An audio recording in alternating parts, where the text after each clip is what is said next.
Good. Yo. Mic check. 1 2 1 2 in the building. Mic check. 1 2 1 2. All right. Microphone check. You look like it go on with itself. All right. Let me check the sounds. Are you guys hearing me coming through the door? Let me know. Coming through the door, let me know. All right. Yeah, man. Una hear me good and nice, man. The microphone I run through properly. Seeing people, I'm going to try and go through this live stream as fast as possible. So, for anybody that catch the replay, as you come through the door, hit the like button. First of all, thank you very much. Share the live with 20 people. We're on the road to 20K. Subs, and we'd like to get there by the end of this month, hopefully before that. So you'll be in the fuel and the engine of the platform. I'm gonna need your help. Yes, for those that want to go above and beyond in supporting the platform, donations are welcome. You can do so on Cash App. The link is pinned, is also in the description, and also the PayPal and the Zelle information is there as well, ladies and gentlemen. All right, so there's a lot of things going on in the news, and there's some of them that I have chosen that I think is noteworthy for us to really pay attention to. And I'm gonna give my,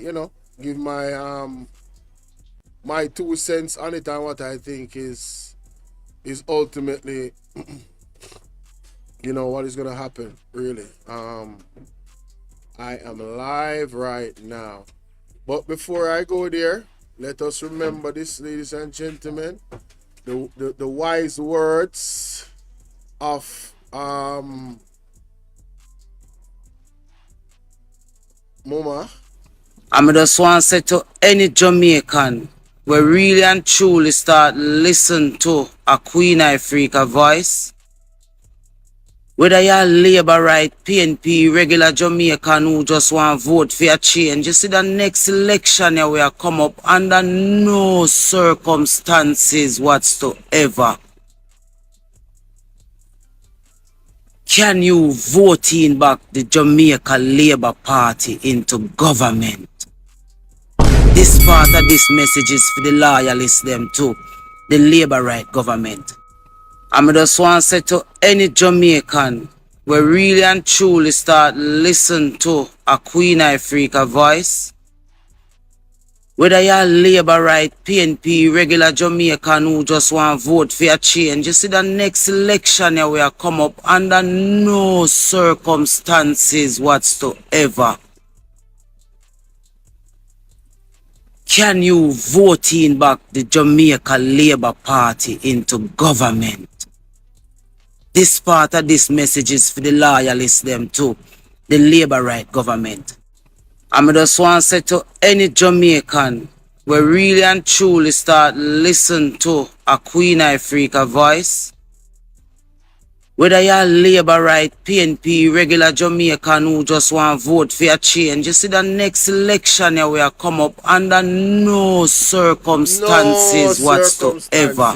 Here. Can you vote in back the Jamaica Labour Party in? Thank you, Queen Africa. You have to make them know. All right, people. So the recent news reports is a clear indication why we should be calling for the resignation of the major heads of the Jamaica Labour Party, starting with Andrew Honest, Christopher Tufton II, Matty Samuda, unfortunately, with these recent situations, his actions are a lot thereof has definitely made him a candidate, in my opinion, to be resigning immediately. We should be calling for the immediate resignation of these 3 individuals. I think Favour Williams need to be put in there as well. But they're gonna say attack one woman, so I think she goes without saying. All the things that is happening geopolitically is gonna directly affect our economy, and they are being very passive about really warning the Jamaican people of the real challenges that is to come. And I don't think that is very wise to do so. You understand? Guys, please like the live, please share the live. Alright? Alright, make we get into this real quick. Alright, so first story I want to cover. Let me go here and share my screen. And let's go here. And let's go here.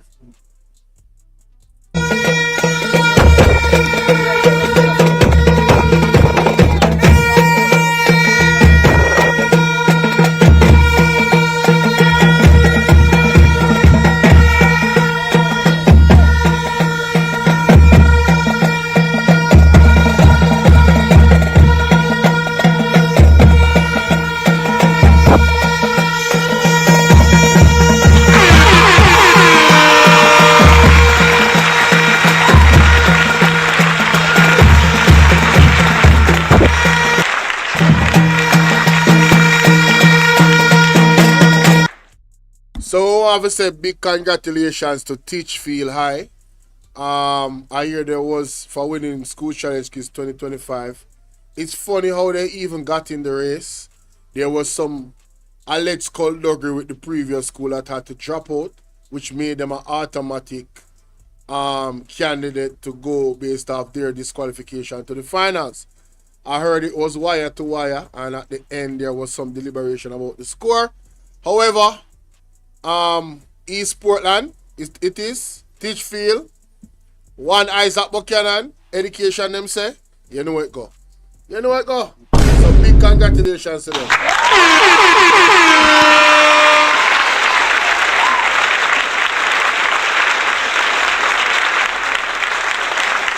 Yeah man, big congratulations to them. See? Now, that is the good news. This story that I'm about to share with you guys is not so much of a good news.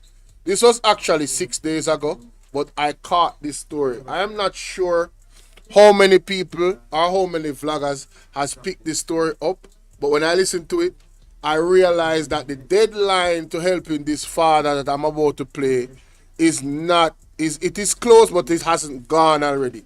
So let us listen to the story, ladies and gentlemen. Of dropping out of university as he struggles to pay her tuition.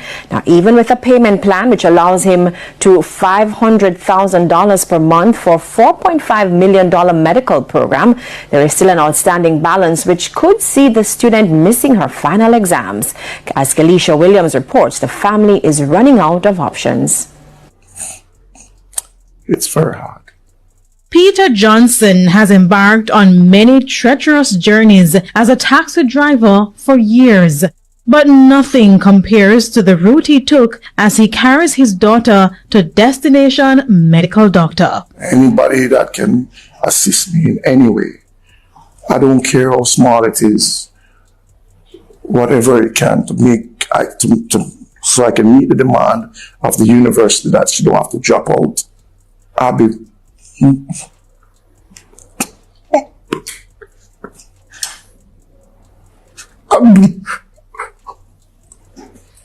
more than grateful.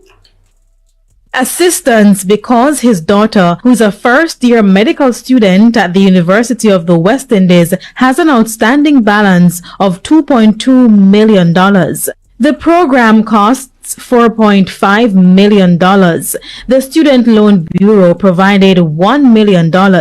And so Mr. Johnson is on a payment plan where he has been paying $500,000 per month. Me, myself, is going through terrible times as it is because, I just have a father that died and I am trying to send my daughter to school so she can fulfill her dreams. That's because if she doesn't pay $1.5 million before April 17, 2025, she would not be able to do her exam. And to make matters worse, if she don't do the exam now, she won't be able to sit it again. Because I guess most of their thing is based on credits and stuff. So she's sitting out. it's just out the door. Once I don't pay that money, that's called those classes are gone. Now, his daughter has been a star student since primary school, and she has achieved several awards over the years as she continued to high school. Principal honor roll, 8 grade 1s with distinction, among others. And although she received several partly funded international scholarships, her father said UWI was still the more affordable option. Before that first year, she did 1 year in biochemistry. So she did 1 year, and I paid for that out of my pocket. I had reached out to a lot of places financially to get help, and it proves fertile. I wasn't able to get it. And Mr. Johnson stressed that while his daughter tried to get financial assistance for the current academic year, most of the deadlines had passed in 2024 by the time she was able to switch to the Faculty of Medicine. But he believes things could be better come September as she's applying for several scholarships. She's not a person that likes to be in the spotlight. But I don't want to fail my child, and I feel like. Yeah. Anyone wishing to assist Mr. Johnson can make donations to his NCB savings account at 364.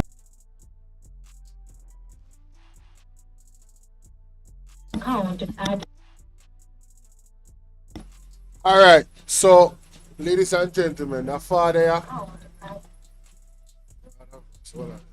All right, that father here, the man a cry out, his daughter is a brilliant young lady, you understand?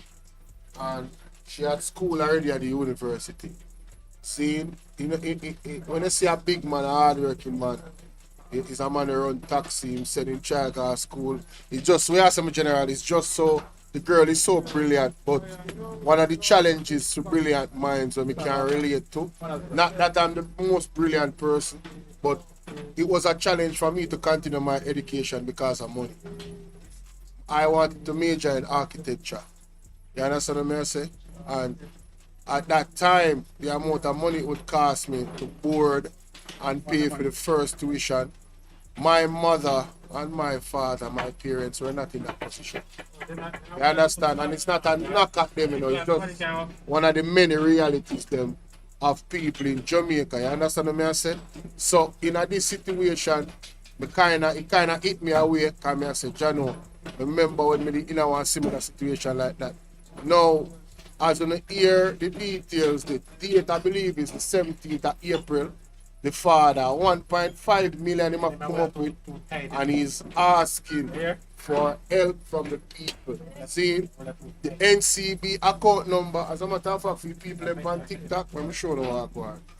Because the people on YouTube who don't know what going on already, we can't see it. See? Let me just take off the effects off of the screen here. So. Take off this. Alright? Take off this. See? This is the account number on the screen, TikTok. The account number is 364 539 797. That is Portmore branch NCB. 364 539 797. Anybody where your heart lead you to help this father and this young lady? She's a brilliant young lady. Money is the only thing that's the obstacle for her to continue her education. He explained in the video that if she doesn't pay this money, all her hard work is going to go down the drain. So not one person collectively, if everybody should pitch in, we can all do something. Again, let your heart lead you, let God lead you, and make we help that family. I'm going to play the audio again so you can listen to the details of the situation. Alright? Yeah, so hold on there. TikTok. Yes.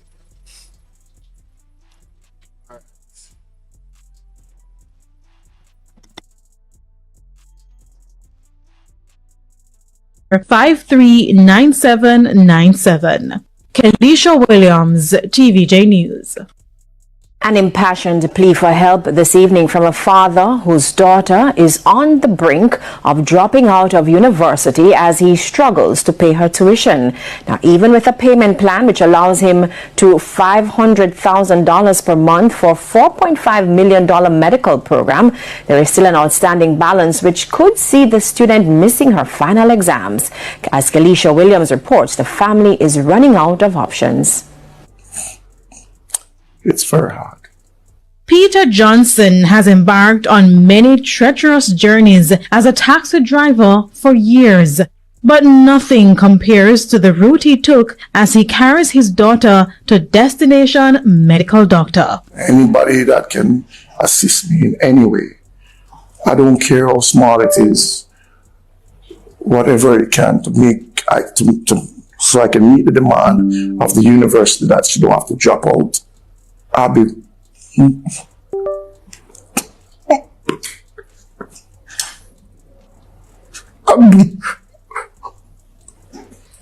more than grateful. Assistance because his daughter, who's a first-year medical student at the University of the West Indies, has an outstanding balance of $2.2 million. The program costs $4.5 million. The Student Loan Bureau provided $1 million. And so Mr. Johnson is on a payment plan where he has been paying $500,000 per month. Me, myself, is going through terrible times as it is because, I just have a father that died and I am trying to send my daughter to school so she can fulfill her dreams. That's because if she doesn't pay $1.5 million before April 17, 2025, she would not be able to do her exam. And to make matters worse, if she don't do the exam now, she won't be able to sit.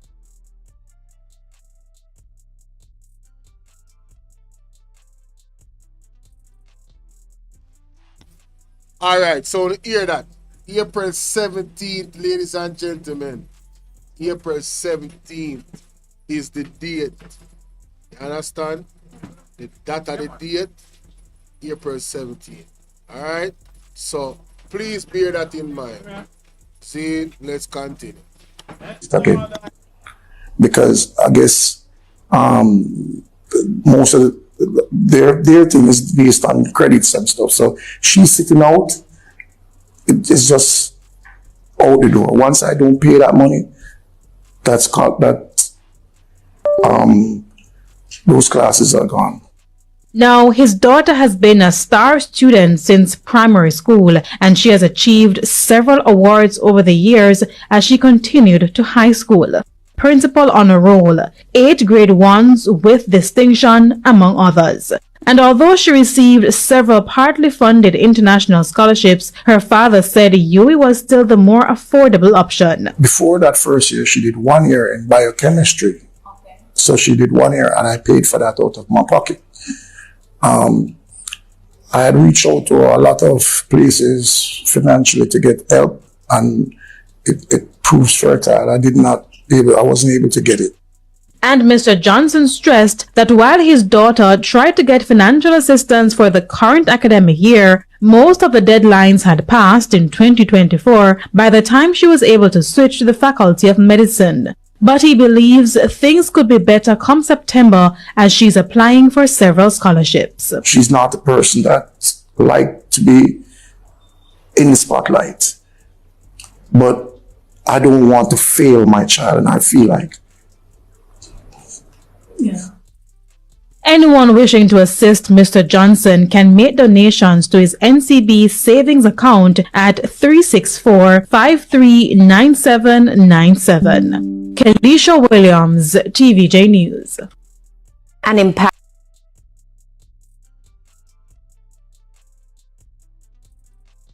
All right, so there you have it for that, ladies and gentlemen. See, again, for those who are in my WhatsApp group, I have the screenshot of the banking information. We can send it to you. See, the man's name is Mr. Peter Johnson. Bank account information again is NCB number 364539797 Portmore branch. What? Why Portmore? But I tell you, Portmore just in the news. Portmore just active. From container, a chicken to all type of something. To parish and gerrymander and one bag of thing. Portmore just in the news, boy. Anyway, wanna make me know what you think about that in the comment section, and I hope that the Almighty just swell up the people in heart and we just unite and come together and just do the right thing. You see me? That is it. Alright, the next thing now, TikTok, you know, so I can't go work with TikTok right now. It's gonna be a problem. So I got any TikTok live. TikTok live, I can't facilitate the TikTok live right now. Too much work. Better when I do that, but I'm on the road right now. Alright, so the next story we want to cover are stories that I want to cover. Remember to hit the like button, ladies and gentlemen, as I share my screen. KSAMC, no, that more ago? Yes, the KSAMC meeting. Am I certain that's where I want to go? The KSAMC meeting. Yes, that's where I want to go. KSAMC meeting erupts into chaos after over resolution on Kingston and St. Andrew water supply. Now, it's very interesting. It's very interesting that that came up, you know. And I'm going to tell you why. I'm going to tell you why. I need to go pay on the debt. Resign because they don't mean with any good. You know, see how much of them have funeral. Literally, I'm pissed. I'm pissed because right now we're talking about your lives that is at risk. Your lives, and nobody now get up and protest. Not one of them care for the people. Mason Hall get water, and now the Mate Samuda is in charge of concerns in Kingston and St. A blessed good day to you, my wisdom warriors. Wagwan. I hope you guys are doing great. Well, my people, Mayor of Kingston, Andrew Swaby says, correspondence sent to the minister in charge of water, Mate Samuda, concerning water quality concerns in Kingston and St. Andrew, KSA, has gone unanswered. He made the comment at the corporation monthly meeting on Tuesday. You can't imagine, my wisdom warriors. Mate Samuda is in charge of the water. Matthew Samuda will get up every day and do press briefing. They on social media always talk about water. Westmoreland get water, Sentence get water. What the place name? Mason Hall get water, and now the water shit up. The water shit up. And Mayor Swaby, right to Uno. Can you imagine that Jamaica? I wonder if Uno listen to this. I wonder if the Jamaican people, the labor rats them, are listen to this. Matthew Samuda, that is in charge of water, is so quiet. He is so quiet. He doesn't care. Me telling you over. Me telling you Jamaica. So the Jamaica Labour Party don't care for the people in the rural areas. They don't care. And guess what the worst thing? In the rural areas, there's the most shit up water there now, my people. There's the most shit up water there. And can you imagine the mayor wrote to Mate Samuda and he ignored it. And these are the people who are out here defending. These are the people who are out here defending and want to give third term. It come like when I drink mad post piece. That will never happen. The whole of supposed to be out protesting right now for Andrew Holness, Christopher Tufton, Matthew Samuda to resign. The whole of you not joke, Jamaica. You not joke. You don't need nothing else. This alone should I make you out there a protest. What is happening to you guys? You just sit down so now do nothing. Like literally, I'm pissed. Because right now we're talking about your lives that is at risk. Your lives. And nobody now get up and protest. Not one of uno get up and protest. This is madness. This is totally madness. Mr. Nationwide put out. My wisdom warriors, just take a look at this. The Ministry of Health says no boil water advisory is needed. Listen what Nationwide put out. The Ministry of Health says no boil water advisory is needed at this time, even amid concerns over water quality issues in the Kingston and St. Andrew region. In a release to the media, the ministry stated that while some samples from the NWC system have tested positive for E. coli, there is currently no cause for alarm. You hear that? The water tested positive for E. coli. And you tell me say there is no cause for alarm. According to the health ministry, positive E. coli detections are not uncommon, particularly during periods of drought, heavy rainfall, pipe breakage. Now, you see when them say that, ladies and gentlemen, it's like two things come to my mind. It's either them a play down the danger of the fecal coliform, or they're telling on themselves that this is how their normal operations go, and we've been drinking a lot of contaminated water for years. Well, for those that don't boil them water and for those that drink pipe water. Because I know I don't, but you know, it's still concerning. You see me? What they mean by that? When them say it is common. That's crazy. What should be common is the safe levels of coliform under 5%. Anything over that, that is a problem. So what are they actually saying? Very interesting. Or other environmental events. My wisdom warriors, this is what they put out, yeah? This is what they put out. No need to boil. Health ministry rejects claims of high bacteria in water. Nobody never say the bacteria was high. But let me tell you something. Christopher Tufton, whenever give an injection yet from him ban and you are health minister, whether it high or whether it low, everybody immune system is totally different. Everybody, puss and dog don't have the same luck. Because when you in a sick, somebody else, wait there, what happened to the people them we have underlying health conditions? What happened to those people? Like literally. And on come out, nationwide come out a pretty up. Talking about they reject this and reject that, whether it high or whether it low. And nobody come with no foolishness. But when I drought, bro, but when I this, but when I that. Listen to me, man. Listen. You see this water, Jamaican people, you don't need to boil no water because you can get sick. You can get sick. Some people will have diarrhea and vomiting and these things. Some people, it can get worse and it can also lead to death. Don't listen to them. Christopher Tufton is not a real doctor. He is not a medical doctor. You understand me? So you need to get that in our head. Hey. Big up at our Press. She's a real nurse, people. So please take heed to the warning here. Boiling the water, especially in them area there, where they have now admitted after Jesse James Clark come out and them say a lie tell, and them do this and them do that for weeks now. And now them a come out and admit. Them people are wicked. They know so them for go to prison and not come out, them for just dash your key. All of them. We're behind this. You can imagine water where people have in them pipe. Them a come hide from the people them say fecal coliform in the water.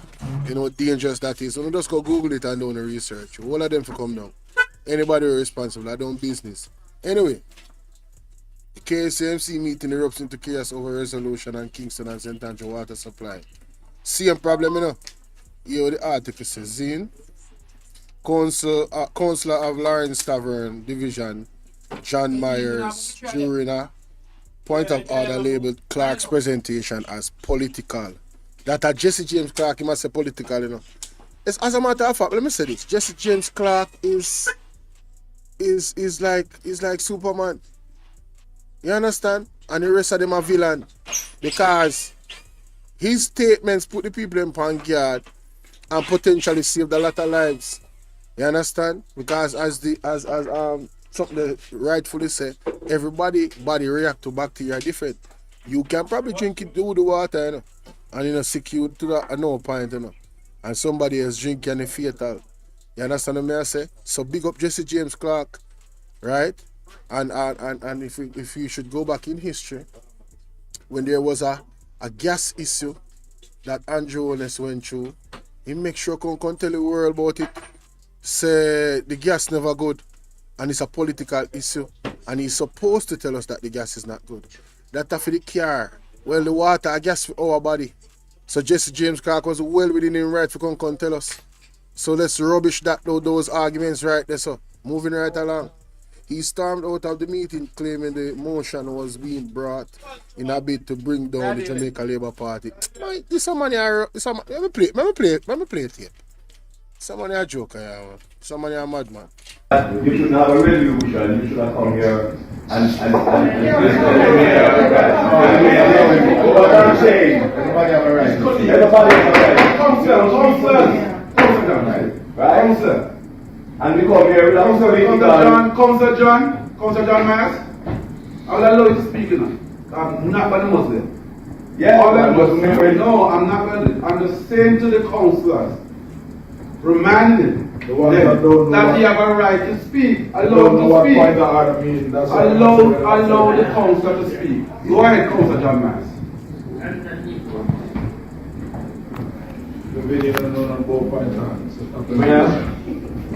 I don't see this resolution. It's a resolution where in rural areas we drink in the water and the water is very good. But over a period of time. Just take the point about it, please. But I'm going to the point. No, man, you just don't go in. Just do it. Right? I am going in the point about it. Alright, I'm going to allow a little latitude because you have. What I'm saying, I don't believe a resolution. The resolution that. Councillor John Myers, what I have heard is say, you can get up after the movement second and make your contribution. Alright, another point. I'm not. I'm not sitting here. I'm not sitting here and listen to a resolution like this. No, Councillor John Myers, This resolution is a political resolution, and I am standing right here and telling you that this resolution is a political resolution, and you should have bring a resolution 5 months for the finance. We can't get no answer about it, and I'm not sitting in here and listen to this resolution because it's a political resolution. So this a man that just come for make up nice and storm out like one girl. But how the backside are going in Jamaica? Look at this guy. He man come for create a scene, you know. The man who talk about the important issue like the water supply being contaminated.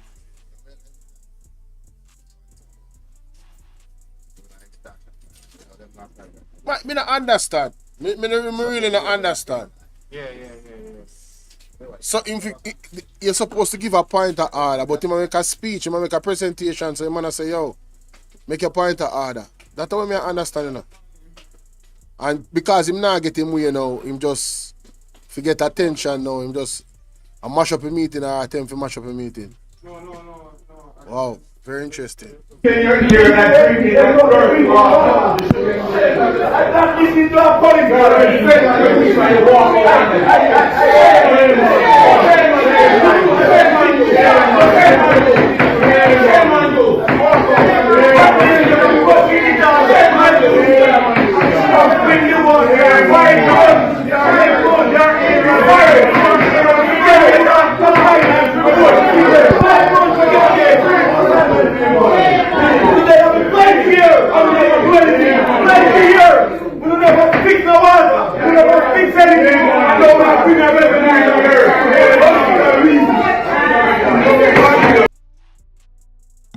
So hold on there. This man rise to a point of order to say they are making it a political issue. Then film whole argument turn into a political issue. He might go say the man they did it for 20 years and they never fix no water. But they might try to solve the problem with them have now. Why am I go back to 20 years? ABI News TV, we see a splash big up. Russian, big up. Ivan and Lewin, big up. Who else we see now play? Big up on yourself, people. Me I try to get through this as fast as possible. You see, because I have a whole lot of things for the so that brother, him weird. But let's continue.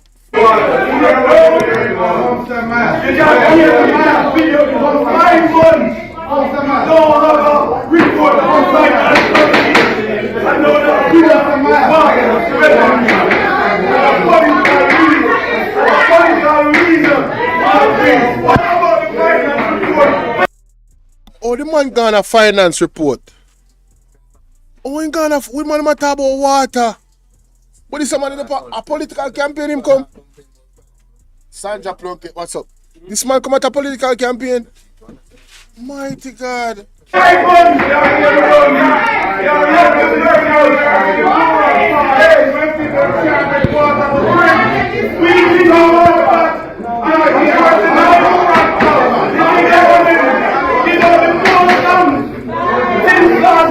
The most donkey in Jamaica for people to get better water supply.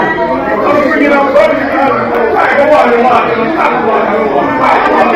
And I'm part of the government. And I'm here to destroy the credibility of my government. Thank you. So, you can get the last word and in storm out. And the people them still attack. Gonna watch this. He never done people, him come back. Oh, he never done. He come back. Oh, That is funny, honey. That's funny. Oh my God, that is funny. Right, in that.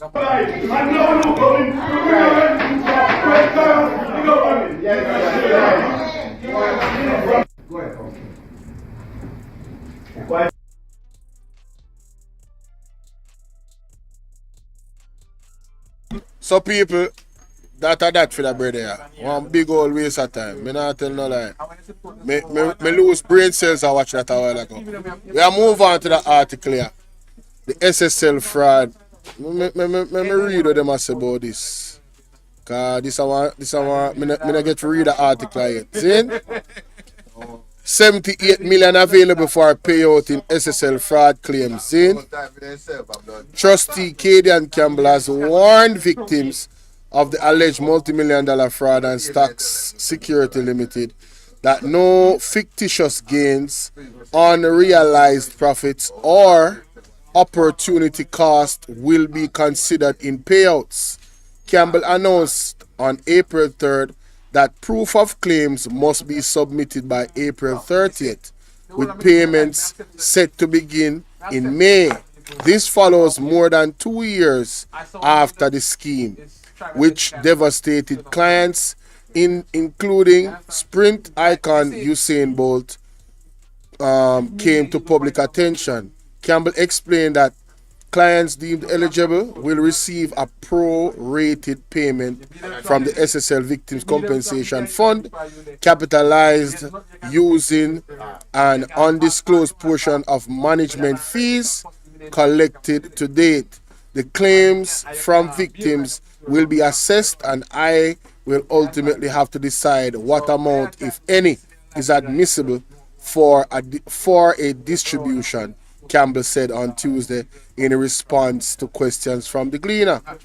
Where we have or received information that indicates payment to client by SSL or Pantan, these will be deducted in finalizing the admissible claim for distribution purposes. Sorry. He added some. Why am I reading that dark? Hold on, let me turn up the light on this. Some claims may be denied if our analysis indicates full or overpayment to clients based on the actual cash they invested and realized gains. Pantan is a man name too? Is a reference to, hold on. Pantan is a reference to Gene Pantan, Gene and Pantan, the former SSL client relationship manager, who is the only person so far charged in the fraud. She was charged? I thought she was in court. She got charged already? Campbell warned that not all claims will be qualified for payouts, and even those initially accepted for voting purposes may be adjusted or denied.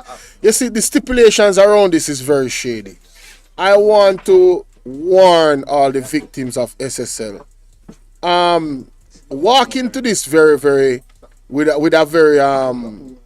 be very skeptic about your expectations, because all of these stipulations sounds very spooky to me. For example, a proof of claim may be received for $100, but after claim adjudication, the trustee denies the claim or admits only $80 or even increases it to $120, this is a core responsibility of the trustee, impartially balancing the interests of all stakeholders of the bankrupt equity, he said.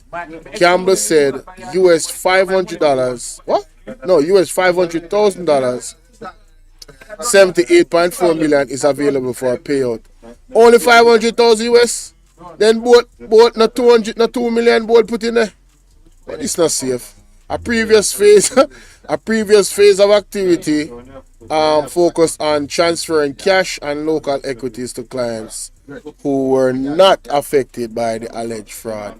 An early report by the trustee indicated that the fund would be supported by a 7.5% quasi-management fee on SSL's off-balance sheet assets, projected to generate a 345 million. On this, 153 million was earmarked for victims, with the remainder going towards appropriate estate recovery and other SSL clients. It is unknown how much of this sum has been collected. Campbell, who took over as trustee in May 2024, is leading the court supervised closure of the Hugh Krosky founded brokerage house. The fraud scheme has been described as one of Jamaica's largest, affecting more than 200 accounts and allegedly siphoning more than US $30 million. Let's think about that. US $30 million and only 500,000 naira for payout so far. That now moving eagle, brother. And when them people get back their money. Anyway, including US 6.2 million from Bolt's company. 6.2 million from Bolt alone. Woo! No further court dates have been set, but Campbell confirms that the new report will be submitted in June 2025, covering activities up to May 31st, marking 1 year since the winding up resumed. Campbell said that there have been no further reports submitted to the Supreme Court apart from December 5, 2024 submissions of voting results from the first meeting of creditors and claimants held in October. That submission also included appointments to Committee of Inspection, which now oversees SSL operations. The committee is chaired by attorney Tim Prudhoe and Joanne Willoughby as deputy chair, and members representing Wellgen Limited, Gene Ford, and Patrick Toppin. Wellgen is represented through its attorney Freighter, Ennis, and Gordon. Campbell confirmed that a new report will be submitted in June 2025, covering activities up to May 31st, marking 1 year since the winding up resumed. Ford and Wellgen have filed lawsuits against SSL. In October 2024 report, Campbell revealed that the US 1 million employee dishonesty insurance payout was used to pay expenses including bills related to temporary management. No payment was made to victims of the fraud, the report stated, warning that full recovery was unlikely. Well, that, you know. That. I don't want to think about those things, ladies and gentlemen. Class prefect, why you appeal with my general, big up yourself. He said them have to charge her in order to keep her locked up. Okay. If they lock you up for over 24 hours without charging you, you can file a habeas corpus, and the government will have to pay up to 1 million for every day. A $1 million you say a while ago? 1 million? CW say if you take any of this money, they will say you can't even sue them again and you will have nothing to get. Both sue them and drag them all and show them up for the crook they are. Okay, people want make them fight. Splash it, me like the new me like the new picture of General Big Up Yourself. Mary Lizzie say bless up Bolo. I know, right? Alright, so make me heal up everybody already. Alright, on to the next one now. Alright, ladies and gentlemen, we are go to the sup the news now, you know. We are go to the call the overseas news. You understand me? I say China raises its retaliatory tariff on the US to 84% as it vows to fight to the end. People, the tariff war is normal, you know. And right now, the whole world, especially smaller markets, them, they within the middle of it. So we have to understand what is coming. Feel me idea? Don't give me a second there. Lord have mercy, let me read this. China again vowed to fight to the end. Wednesday in an escalating trade war with the US as it announced it would raise tariffs on American goods to 84% from Thursday, being also added an array of countermeasures after the US President Donald Trump raised the total tariff on imports from China to 104%. My God! Beijing said it was launching an additional suit against the US at the World Trade Organization and placed further restriction on American companies' trade with Chinese companies. If the US insists on further escalating its economy and trade restrictions, China has the firm will and abundant means to take necessary countermeasures and fight to the end. The Minister of Commerce wrote in a statement introducing its white paper on trade with the US. The government declined to say whether it would negotiate with the White House, as many other countries have started doing. On Friday, China announced a 34% tariff on all goods imported from the US, export controls on rare earth minerals, and slew of other measures in response to Trump Liberation Day tariff. Trump then added an additional 50% tariffs on goods from China, saying negotiations with them were terminated. Wednesday, newest measures include 11 American companies to a so-called unreliable entity list. My goodness, that would bar China's companies from selling them dual-use goods. Among the companies are Americans Photonics, Synexus, both of them whom work with American military. So far, China has not appeared interested in bargaining. If the US truly wants to resolve issue through dialogue and negotiation, it should adopt an attitude of equality, respect, and mutual benefit, said Minister of Foreign Affairs spokesman Lin Jian Wednesday. The paper says the US has not honored the promises it made in Phase 1 trade deal concluded during Trump's first term. As an example, it said that a US law that would ban TikTok unless it is sold by its Chinese parent company violates a promise that neither would pressure the other party to transfer technology to its own individual. Trump signed an order to keep TikTok running for another 75 days last week after a potential deal. After a potential deal to sell the app to America owners was put on ice.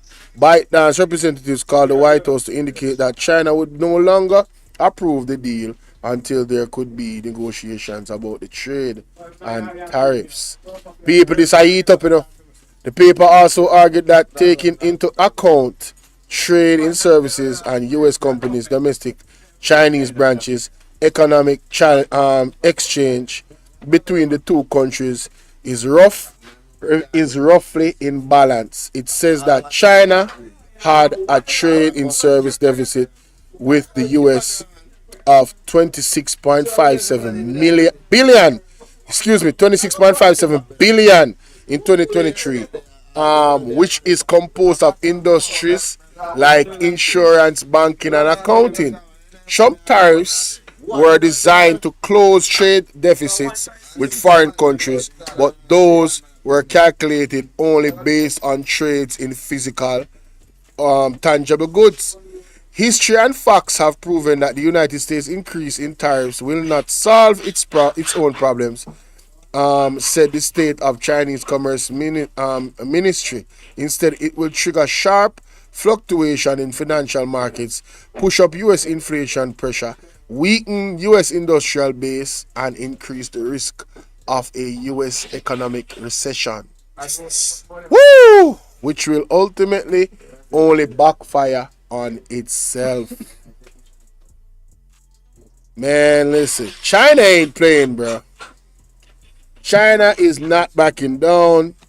This is a battle between two, I would say, stubborn heads. Trump is stubborn, China is stubborn, and they're just gonna duke it out until somebody decides, say, yo, is either this is a draw. But in the middle of all of that, all of the smaller countries them are going to suffer in this trade war. I think it's an opportunity. I see the lining on the dark cloud.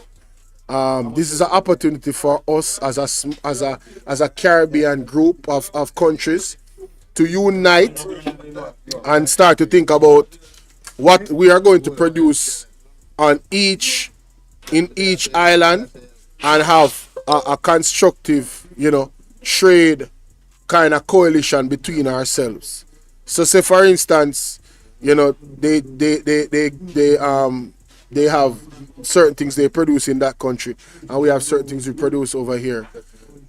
United as a Caribbean group of countries, we could stay within ourselves for the most part, where our economy is concerned, to the point of maybe if we can get to maybe 60% of our trade within ourselves, so that would require countries to start to think about what we want to produce. What are the things that we're going to produce? And it can be a strategic level of production based off resources. And then, we trade within ourselves, because the big boys are thumping it out. And may I tell you, the sweat off of them eyebrow are going to drown the smaller country them. Just the sweat. Off of them duking it out, the sweat of these tariff wars are going to drown. So there's very, very hard times ahead, ladies and gentlemen. I don't know what the Prime Minister is talking about when he says,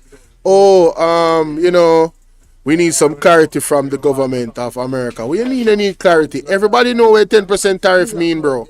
And you alone don't know. You alone need clarity. But we're moving right along. Let's listen to the minister, the Prime Minister, I believe, of Singapore. The Prime Minister. Listen to this. My fellow Singaporeans, I've said before that the world is changing in ways that will disadvantage small open economies like Singapore. Some had previously questioned this assessment, but the recent Liberation Day announcement by the US leaves no room for doubt. Class prefect, you're right. It marks a seismic change in the global order. The era of rules-based globalization and free trade is over. We are entering a new phase, one that is more arbitrary, protectionist, and dangerous. For decades, the US was the bedrock for the free market economies of the world. It championed free trade and led efforts to build a multilateral trading system, anchored by clear rules and norms, where countries could achieve win-win benefits through trade. This WTO system brought unprecedented stability and prosperity to the world, and to the US itself. To be clear, the system is not perfect. Singapore and many others have long called for reform, to update the rules and to make the system better. But what the US is doing now is not reform. It is abandoning the entire system it had created. Its new approach of reciprocal tariffs, country by country, is a complete rejection of the WTO framework. The US has placed Singapore in the lowest base tier with a tariff of 10%. So the direct impact on us may be limited for now, but there are wider and more profound consequences. If other countries adopt the same approach as the US, abandoning the WTO and trading only on their own preferred terms country by country, it will spell trouble for all nations, especially small ones like Singapore. We risk being squeezed out, margin. When you hear what the man said a while ago, this is Singapore, one of the more prepared nations financially for this situation right now. Listen what the man, may I play that again? Listen that what him say a while ago. Listen that. For now, but there are wider and more profound consequences. If other countries adopt the same approach as the US, abandoning the WTO and trading only on their own preferred terms country by country, it will spell trouble for all nations, especially small ones like Singapore. So you can imagine Jamaica when in a position of Singapore there. So the 10% tariff where Trump put out one way. Just imagine what we are going to go through. If them are brace, if Singapore are brace themselves, can you imagine what happened to Jamaica? People, a long time here, Rastaman them are talking. From me know myself, from me young, here Rastaman them say, grow your own food, have a local garden. You understand? Self-reliance. All of the mantra them are Rasta. If we wanna follow that, this wouldn't even bother we. This wouldn't even bother we. Because we don't live within myself. You see this this culturalized amalgamation of our integration, cultural integration is one of the things. There's a pros and cons to it basically. So we have lived in Jamaica thinking that we need certain things from other countries. Instead of us creating things for ourselves, we have become too dependable. So this dependency on this trade is going to be our Achilles heel in this trade war. You understand? We don't make a pencil, we don't make a pin, we don't make a underpants, we don't make a socks. Jamaica don't even have a water brand. Not even one brand water we export. Nothing. The amount of water and spring we have all over Jamaica. The government does not own, and this is not a PMP JLP thing. The government does not own not even a water company for Jamaica where we export water. None of them never do it. And if one of them did do it, somebody please educate me because I don't know about it. None of them never do it. You understand? You see, if the government then when I follow the principles them of Marcus Garvey, them things I want to hurt you right now. As a matter of fact, me take it a step further. You see, if them never, you see, if the CIA and CIA never infiltrate Jamaica, Jamaica would that be so far ahead right now, we wouldn't even worry about this. Because you see, Cuba and them place there, you see where them investing in, them people are them greatest resource. Cuban export doctors, professionals, what the world need. In the pandemic, they were of the they were in a high demand, the highest of demand. Cuban doctors were in the highest of demand in when the world had the highest level of a healthcare crippling. You understand? So Cuba invests in their people. Them are the highest person. But let's hear more. We risk being squeezed out. Approach as the US, abandoning the WTO and trading only on their own preferred terms, country by country, it will spell trouble for all nations, especially small ones like Singapore. We risk being squeezed out, marginalized, and left behind. We can also expect a strong global response to America's tariffs. Singapore has decided not to impose retaliatory tariffs, but other countries may not exercise the same restraint. The likelihood of a full-blown global trade war is growing. The impact of the higher tariffs plus the uncertainty of what other countries may do next will weigh heavily on the global economy. International trade and investments will suffer, and global growth will slow. Singapore will take a bigger hit than others because of our heavy reliance on trade. The last time the world experienced something like this was in the 1930s. Trade wars escalated into armed conflict and eventually the Second World War. Want to hear that? Historically, this type of trade war results in a world war. The last time it was in the 1930s. So you see World War III thing, people. World War III thing kind of serious. It kind of bro. When I call on nothing, what does I say? Prepare for the worst. No one can say how the current situation will unfold in the coming months or years.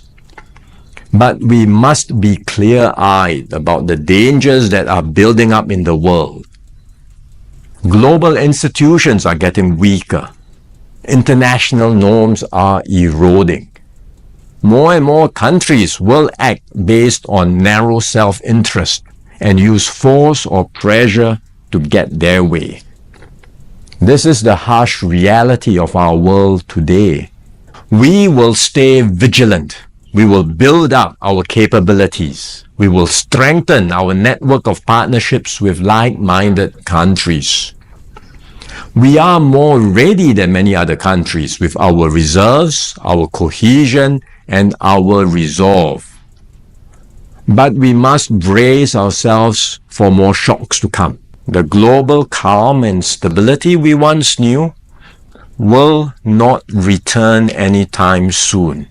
You know, when the man said that, I remember the apostle, prophet, Jeffrey Shuttleworth last year, November, December, October, warning about this exact same thing we're happening right now. I believe the terminology he used is going to be, there's going to be a lot of industrial wars. It's going to be very topsy-turvy. Uncertainties. He used a lot of words that describe exactly what is happening right now. Let me just say that. So this was warned, and he was warning before that as well, but the warnings ramped up in October, November, and December about 2025. And here we are. Yeah. We cannot expect that the rules which protected small states will still hold. I'm sharing this with you so that we can all be mentally prepared, so that we will not be caught off guard. Let us not be lulled into complacency. The risks are real and the stakes are high. The road ahead will be harder. But if we stay resolute and united, Singapore will continue to hold its own in this troubled world.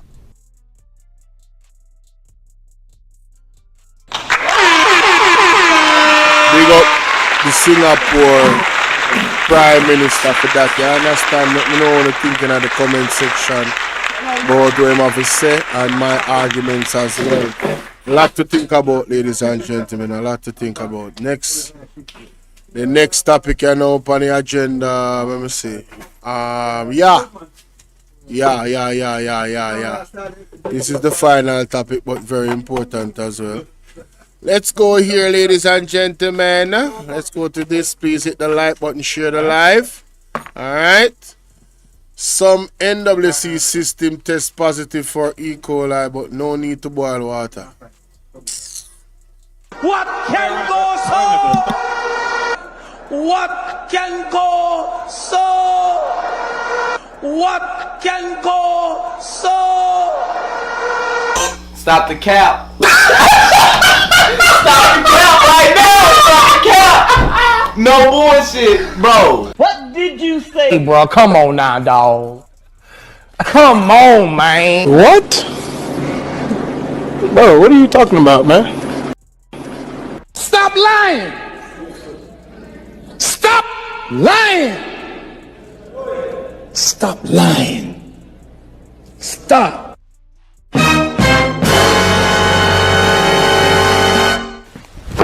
Emotional damage.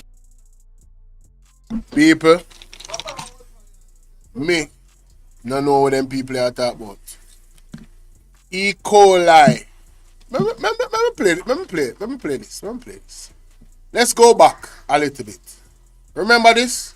Junior spokesman on health and wellness, Jesse James, is defending his position regarding allegations of elevated levels of sewage contaminants in water supplied to households in Kingston and St. Andrew. Both the Health Ministry and the National Water Commission, the NWC, shut down his claims on Friday. Well, Clark says he's shocked by their response. Nika Lewis has our update. Shocked. Chairman of the KSAMC's Health and Sanitation Committee, the PNP's Jesse James Clark, says the recent rebuttal to his claims that some residents in Kingston and St. Andrew could be drinking contaminated water by the National Water Commission was a surprise. Well, I'm surprised that the NWC were bold enough to come out and say that, because the results that I spoke about, they are the NWC's results. They're not my results. I didn't make them up. They're from the National Water Commission. So it's their own results that is showing that they're having issues with their rural water treatment plants. And we visited a couple of them, but there are others that they are also having issues with based on the poor quality water that is being produced in these areas. Now, this is a problem because water from these areas can end up anywhere. There are persons who sometimes collect water in these areas and then sell them in other areas. And the persons who live near to these distribution plants, they're also consuming this water. He's challenging the authorities to make public the results for the last 3 months and prove him wrong. Since it's not their results and I'm making things up, I'm challenging them to release their results for Zone 1 and Zone 2 over the last 3 months. And I'm also challenging the persons from the Ministry of Health and NWC to also drink some of the water publicly that is coming from some of these rural water treatment sites. However, he maintains the proper thing to have done would be to inform the public of any challenges the sites are faced with and advising customers to take special measures when using the commodity. And it's unfair for persons, the citizens of Kingston and St. Andrew, to be consuming water that is below quality without any type of warning from NWC. I believe the responsible thing for the NWC to have done would have been to come out and to say, yes, we're having some issues, but we're working to fix the problem, and give an advice for persons to boil their water or to filter the water too as well, to reduce the risk of persons getting infected with different germs that might be present in the water. That would be the responsible thing to do. And we still have not heard anything from the Minister coming out to say anything, both the Minister of Health and also the Minister of Responsibility for Water. Nika Lewis, CVM News. So, that's the evidence of them denying it. This was the response of the People's National Party, this conference that they had. Let's read. But to demand answers for the sake of every Jamaican who deserves proper health care and clean, safe water. After all, we are the land of wood and water. Over to you, Jesse James Clark, to speak to them about the water quality.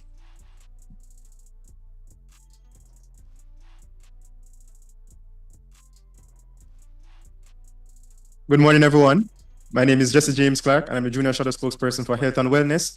I'm also the Chair for the Public Health and Sanitation Committee for Kingston and St. Andrew. No concerns were raised to us in our committee meetings about the quality of water in sections of Kingston and St. Andrew. And that is what prompted us to do a tour of several water treatment facilities in both in the corporate area and in the rural and some of the rural water treatment sites. We have seen results that are quite alarming, and we brought it to the public because we felt that not much was being done to make the public aware of the risk that they were being exposed to.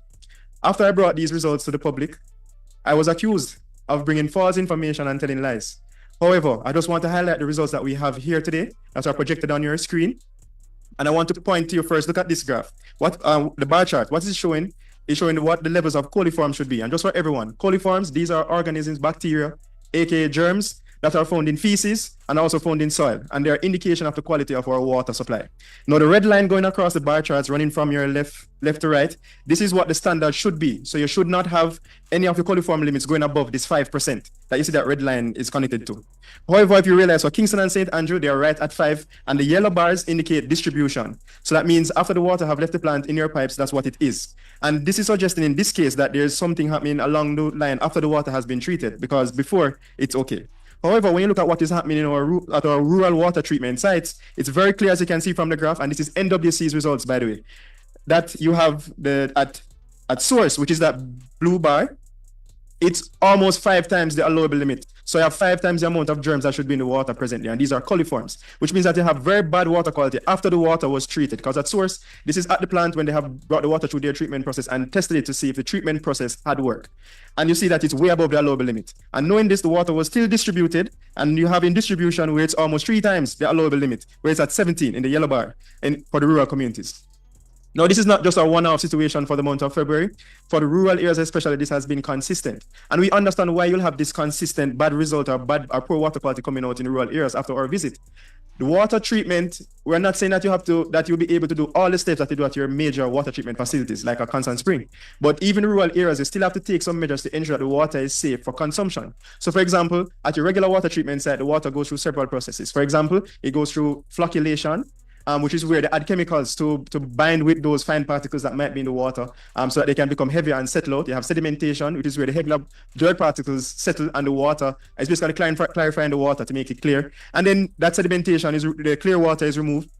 It is filtered, and it passes through several different filters, whether it's sand of different size filters to ensure that they remove any residual viruses, organisms that might be left back in the water. And then it moves from there to disinfection, where you have your chlorination taking place. However, in the rural areas, we're not saying that you have to do all these steps. However, filtration is a must. And this is one of the infrastructure upgrades that has to take place at our rural water treatment sites to ensure that the water is safe. Also, we're recommending that they install temporarily, they can use black tanks, or what we Jamaicans call black tanks, or water tanks, and temporarily to have holding areas for the water in the rural areas so that it has enough contact time with the chlorine before it's distributed. You cannot be getting results that shows that you are having poor water quality at source and you're still distributing it to the public. Another major concern for us is how the Ministry of Health came out and said that the environmental division in the Ministry of Health, they came out and said that the water was safe for consumption in Kingston and St. Andrew, but at the same time, the NWC is producing results to show that it is not safe. So I'm now saying to the Ministry of Health that you need to get your house in order, and we need some accountability as to why you were saying that the water is safe when NWC is saying that the water isn't. NWC has also since then admitted that there have been challenges in the rural areas, and they have also admitted 6 days ago on their Instagram page that they have found samples positive for fecal coliforms. And they said that when they have instances of that happening, they will flush the line and they'll cut off water supply. And I'm asking the persons in the rural Jamaica if that happened. And we want them to now come and apologize for their misleading information that they have been given to the public and for trickling out the truth bit by bit. I'm also asking the journalists present here with us today for you to do your own fact-finding mission and get the results from the NWC. But not only get the results, I want you to visit these rural water treatment sites and let them show you the process of treatment that the water goes through, and you tell me if it's up to standard. Or the minister with the responsibility for water, and also the Minister of Health needs to come out and ensure that we are getting the steps are in place to ensure that we get good quality water in Kingston and St. Andrew. Also, we'd also want to make the recommendation to the National Water Commission, similar to how we get the results from Petrojam about the pricing of fuel each week. We'd want them to publish their results, and if they're having issues in any particular area, they need to let the residents know the areas that will be affected by the poor quality water and what has been done to correct those measures, and when it is safe again for the residents in these areas to consume the water that is being released. We have no issues with the staff at the National Water Commission, because after my visit and tour as well, I understand you have a very difficult job and that you're given basket to carry water most times. So I'm also advocating for the staff at the NWC to receive the necessary gears, compensation, and resources to ensure that they can get to these remote sites and collect the samples, and to also upgrade these sites so that they can do their job properly. They cannot do what they don't have the resources to do. So the minister and the Ministry of Health needs to be the one that is overseeing the NWC and protecting us the consumers, and to ensure that they stick to the standards that are there for them to be for the water that is being produced by NWC. So once again, I just want to point out the inconsistencies between the results coming from NWC and the results coming from the Ministry of Health, the environmental unit, and they need to answer to the public and to Jamaica at large for that. And we need the NWC to come out, and anywhere else on the island, don't wait on us, or don't wait on us to come out and to say it. You come out and tell us all the other areas on the island that you're having water quality issues and what is being done to address it. In this case, we understand you have to do some infrastructure upgrade, or the results from your rural water treatment sites, they will not improve, and filtration is a big step. Thank you very much. So, that was a comprehensive, quick clip of Jesse James Clark laying down the law about the fecal coliform found in the water. Fast forward to a day ago, here we go with what the NWC is now saying. This is some crazy stuff. Listen to this. Hello, I'm Jovan Johnson. The Health Ministry Tuesday said some water samples from systems operated by the National Water Commission have tested positive for the bacteria E. coli, but says there is currently no cause for alarm. The ministry says it has not been deemed necessary to ask residents to boil water before use. The update follows recent concerns raised by the opposition People's National Party. Victims of the alleged multi-billion-dollar fraud at Stocks and Securities Limited SSL have been promised a partial payout starting next month. Trustee Cadian Campbell says affected persons must submit proof of claims by April 30. Sprint icon Usain Bolt's company Wellgen is among the clients. Police forensic investigator Detective Constable Ricardo Evans testified Tuesday that the floor of the cell where Mario Dean was beaten on August 3, 2014 was wet when he arrived there to carry out his investigation. Hello, I'm Jovan Johnson. The Health Ministry Tuesday said some water samples from systems operated by the National Water Commission have tested positive for the bacteria E. coli, but says there is currently no cause for alarm. All right, ladies and gentlemen, let's examine that from NWC. And I'm going to go to the article. Shout out to my people over by Bolo, you know, all of my day ones. She says she got grandbabies, y'all. She says she got grandbabies. That's crazy, man. Man, these older ladies be taking care of themselves, boy. I'm trying to tell you. Woo! Yes, sir. How is it that I'm not subscribed to my own shit? That's crazy. Anyway. Alright.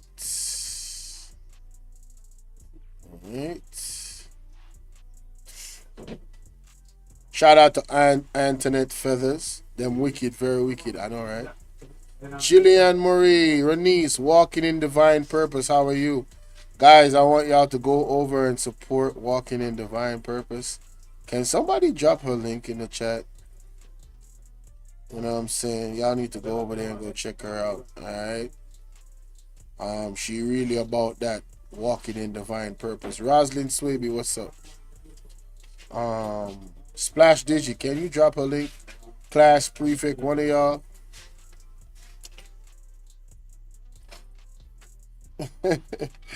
Y'all going crazy. Alright, so yeah, I gotta do something real quick. Facebook. Oh, this part.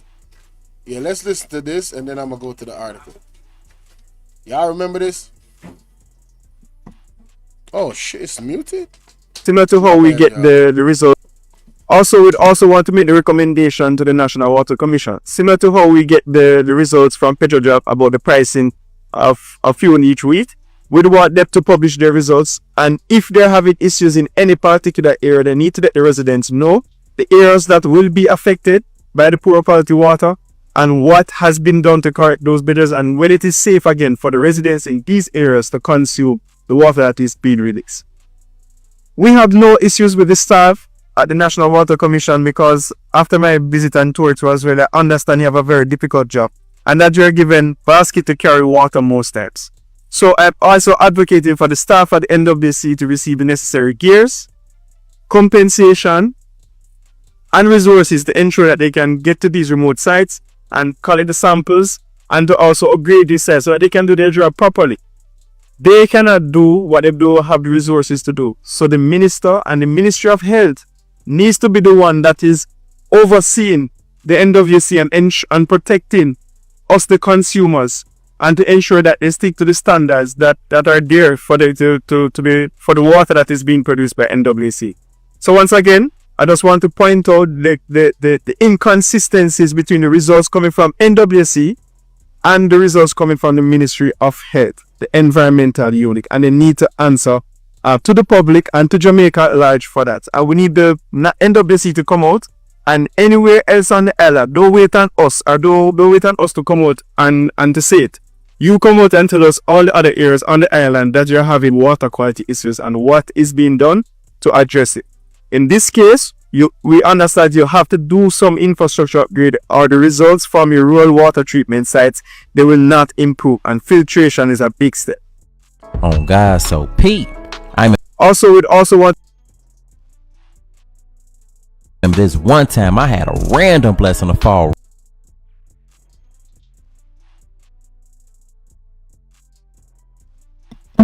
Alright, good people. So let me go through this article real quick. It says the Ministry of Health and Wellness is reporting some water samples from systems operated by the National Water Commission have tested positive for bacteria E. coli, but says there is currently no cause for alarm. The ministry says it has not been deemed necessary to ask residents to boil water before use. It explains that occurrences such as these are not unusual, particularly during drought conditions, following pipe breakages, heavy rainfall, and other environmental contamination events. In such instances, the ministry, through its established protocols, initiates an investigation and determines the cause and assesses the extent of contamination and guide the necessary corrective actions. Now, this is my thing, right? In that assessment, in that investigation, what does it hurt to say to the people of Jamaica, listen, there's a potential breach. You guys, in these times, just to be on the safe side, boil your water. What is wrong with that? I don't know. I don't think anything is wrong with that. This process is carried out in partnership with NWC Municipal Corporation and other water providers. It is important to clarify that a boil water advisory is a public health precaution issued solely by the Medical Office of Health. So basically, they're saying that Jesse James Clark and a medical doctor in Dr. Alfred Dawes is not qualified or has the authority to recommend to people to boil their water. We have to wait on them. What if we don't trust them? What if we want to use our own noggin? Shout out to Miss Genesis one. What if we want to use our own brain and say, you know what? Fecal coliform, I'm not taking no chances. Hey, baby, get the pot. Get the pot. Get the big pot. We're going to boil some water. We're going to find out how to boil the water to get the water as clean as possible. What is wrong with that? Huh? I don't think anything is wrong with that. He says, he said blah, blah, blah, blah, blah. Medical officer, yeah. The authority responsible for safeguarding public health within each parish. This advisory is issued when there is an imminent risk of waterborne disease and typically applies to a specific geographic area affected by compromised water supply systems. Boil water advisory are localized, and not parish-wide, except in case of major natural disasters such as hurricanes, floods, and earthquakes that significantly impact water quality. The Health Ministry says it continues to monitor the situation closely and remains committed to ensuring the safety, right, and well-being of our citizens. Listen, for me personally, I don't know about nobody else, but the NWC, y'all lost my confidence. I'll tell y'all that right now. You have utterly lost my confidence. The ministry says it has not been deemed necessary to ask residents. I don't know about nobody else, but y'all have lost. I have no confidence personally in the NWC. Yeah, I mean, this is ridiculous. Walking, Mr. PR, exactly. Class prefect. So did anybody drop? Walking in divine purpose? All right, hold on. Let me just give her. I'm telling you, to what is next? Drop your link. Walking in divine purpose. Drop your link right there. I don't know if anybody wants to call in, but this is the time. Let me know what y'all think in the comment section. All right. Anybody want to call in? This is the time, ladies and gentlemen. Those are the topics that I wanted to take a look at. Let me just go to the midday news to see if there's any new updates that came through in the midday news that I am not aware of. It's nothing to let someone aware. Exactly, it's nothing to let someone aware to boil them water. I don't know why them are going so. Mexico. Thank you for joining us. I'm Shamela Pullen. Here are the details. Industrial Minister Orbin Hill says Jamaica will not be party to the ongoing trade dispute between China and the United States. Jamaica will not get involved in the trade disputes between China and the United States. You're not gonna get involved in that. You're already involved too much. Let's continue. Speaking at Wednesday's post-cabinet press briefing, Mr. Hill says new tariffs imposed on China will not have an immediate impact locally. Elephants of the size of the first and second largest economies in the world in what is now clearly a tariff battle. You have to be very, very much aware and nimble to make sure you find the places where we're not the target. We don't sell fentanyl to anybody. We don't have a border from which people are moving into the United States. And we have a very large negative trade balance, unlike other countries that have very large positive trade balances against the U.S. But if it does happen, the government says is preparing to implement proactive measures. Jamaicans have done in the past 10 years. We have been able to overcome the pandemic. We didn't raise taxes. We didn't borrow any more money to do it. And in fact, we've had through that entire period of time, 10 consecutive budgets without any raising of taxes. We have gone through Barry last year and Rafael or whatever the other storm was called, and again, 6 months of source of rain. So, and yet we managed that. So we think we're in a position to be wise enough not to get into that war. We're not getting into it. We're quietly, silently, strategically looking at how best we get through this with the benefit of Jamaicans at the tip. Cabinet on Monday approved. People, the brother that sound like him know him at about. Senator Orbin Hill, respectfully. Him sound like him know him at about. Him sound like him understand thank you, class prefect. We are already involved. We already involved. What do you mean by we are not involved? Man, this dude is bruh. Something wrong with them, you know? Something wrong with them, brother. May I tell you something wrong with them? Exactly, Lorraine. Who are they trying to fool? Hey, walking in divine purpose. Big up yourself here. You're still welcome to drop your link. Orbin Hill still capping up to darn lie. The real people knows the truth. Man, listen, Ricardo, bro. I don't know what this dude talking about. This man is talking about Hennessy girl. What's up, love? I see you over there. Hey, I appreciate that, baby. Appreciate that. I don't know what this dude talking about, man. Orbin Hill, bro. He need to calm down, bro. You know what I'm saying? He really need to calm down. He doing too much. Let's continue. The National Nutrition Policy. Education and Information Minister Dr. Dana Morris Dixon made the announcement at Wednesday's post-cabinet press briefing. According to the minister, this marks a significant achievement. In the Houses of Parliament as a white paper, and this This policy has been in train for a long time, and I'm so very happy and congratulations, PS, that we're finally at this point where we can bring to Jamaica the National School Nutrition Policy, which will change the way our children get their meals in schools and the entire apparatus around school nutrition. 5 people have been hospitalized following a crash along the Tower Almin Road in St. Mary. TVJ News on the 5 people hospitalized. I got my babes in the building. What's up, Mr. Kimi? What's up, Mr. Kimi? You doing, baby? I hope you're doing good, cause I know you're looking good. Hey, Mr. Kimi, that video you did yesterday, boy, I'm sure you saw my comments, boy. I was glued to the goddamn computer, boy. Woo! Man, that was some riveting conversation right there, man. You and Miss Yo Thoughts was, man, y'all was dropping all types of gems. Man, I don't know, man. Y'all better go check out Mr. Kimi last live stream, man. Dang. That was some honesty, boy. Woo! Lord have mercy.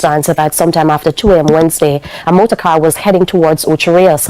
Upon reaching a section of the roadway, the driver lost control and crashed into a wall. The occupants were thrown from the vehicle. Have you guys realized the influx or the increase in 5? Have you guys realized the increase in accidents and the levels of accidents recently? I'm talking about, man. From the accident on the highway, on PJ Patterson Highway, where the 3 people was unalive, like, that was so crazy. So they crashed. 11 persons was in the car, and then some of them came out, some of them was left in there, and here comes a vehicle speeding. The area is dark. V Chance, what up? The area is dark, and boop, that vehicle crashes into the other vehicle because of the speed it was coming. And people was, an 8-year-old child is not here with us anymore. Man, it's just, man, it's tough, man. Boy. Then there's St. Mary. In St. Mary, you know, the accidents that happened up there. I just read an article earlier where one of the accidents that happened up there with the BMW, the driver of the BMW succumbed to his injuries. He's no longer with us. Man, listen, man, it is going crazy on the roads, man. I'm not trying to go nowhere. I'm telling you that right now. I'm staying within my zone. If you was driving, man, make sure you pray before you go on the road. Make sure you pray again. Read the Psalms, read the Proverbs. Pray again. Alright, I'm not saying be in fear. I'm just saying, make sure the Lord is walking with you. Because there is a devil. There is a spirit on these roadways in Jamaica, boy. It ain't pretty. Into a yard. The 4 times it happened here. 2 got died on the corner there. Right? Had a container in there that ran straight over the road, straight into the container. 2 people got killed on a bike. There's a bike here about 8 months ago. Ran into the road, same thing. All the equipment was over my road. There was a girl actually fell over the road on my property. Attorney at law Peter Champagne KC is calling for a revision of current laws dealing with white-collar crimes. He was guest on TVJ's Smile Jamaica Wednesday. Karen Simpson has the details. 2 steps forward but 1 step backward. That's how attorney at law Peter Champagne KC has described how the issue of white-collar crime is dealt with in Jamaica. He says while there are several comprehensive legislations in place, adjustments are needed. For instance, the Forgery Act. Yeah. It's an old legislation and nowhere in there does it mention computer. So that's an issue.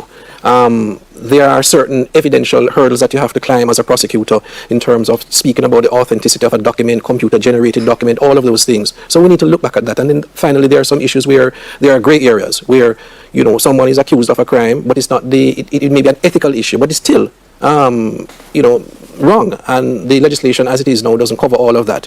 He says there's also a need for more human resources. In terms of forensic auditors, technical people and so on. There was a recent situation with SSL where, you know, there was talk about having persons from overseas to come. We shouldn't be at that stage.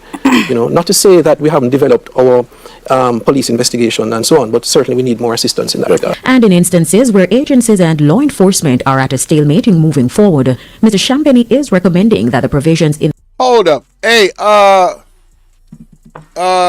is Champagny? Who is he associated with? That lawyer? Is he associated with SSL? Can somebody, hey, class prefect, can you confirm or deny that? That name is very familiar. That name is very famous. Champagny. I just can't remember who he's associated with. Who is he associated with, bro? Answer my question. Since Bro Devil know he's on the top of things with Jamaica, then why doesn't he call the election? Bro, everybody's asking that question. Everybody's asking that. Oh, we got Sassy 81 over here on Bolo VNR 2.0. What's up, Sassy 81? You using your second profile? I see you. What's up, love? Appreciate you coming through. I'm also live on Bolo VNR. We having a day one party over here. We got Hennessy Girl. We got Phoenix Rising, Miss Akimi, V Chance, all the ladies. It's a nice little flower garden over here, ladies and gentlemen. I'm trying to tell you. We got Honey 69, Pretty Brown Eyes. I got Cutting Edge, one of the broskies over here. Chill over here. Yeah, man. I got a little garden going on over here, man. All these beautiful flowers, man. Trying to tell you. And the current laws are revisited. And that is why I'm saying that one needs to look at the legislation to deal with something like that, where once the police have information, because as you appreciate, white collar crime is something that happens. Oh, Champagny had Vibes Cartel case at one point. Okay. Hey, walking in divine purpose. You already know. I'm telling you, man. I got some beautiful flowers in the garden over this side, man, and you guys as well. Walking in divine purpose is a beautiful lady. You know what I'm saying? We got Kimon in the building. Man, I only attract the clean spirited women. You know what I'm saying? And once you got a clean spirit, everything else is gonna fall into place. You know what I'm saying? It is what it is. You know, very offenders are good. So basically, he's calling for a more straightening of the white collar crime in terms of fraud. It's very necessary. St. Catherine Infirmary unveils therapeutic park. Ooh, that's nice. Ooh. Encircling the fountain is a lush landscape bursting with life, flowering plants and soft greenery, offering a feast for the senses. Strategically placed benches dot the park, offering residents a chance to rest, reflect, and bask in the gentle embrace of nature. A gazebo adds to the park's appeal, providing a shaded retreat from the sun's rays, perfect for quiet conversations or moments of solitude. Minister of Local Government and Community Development Desmond Mackenzie was on hand to officially open the facility, hailing the initiative as a meaningful step toward improving the well-being of infirmary residents and staff. It allows the residents the opportunity to sit outside under the gazebo, taking the cool evening, read, laugh, play, enjoy themselves, and then after they go back in, they go to bed. This is something that will help to ease their mind, relax them in an environment that is conducive for care.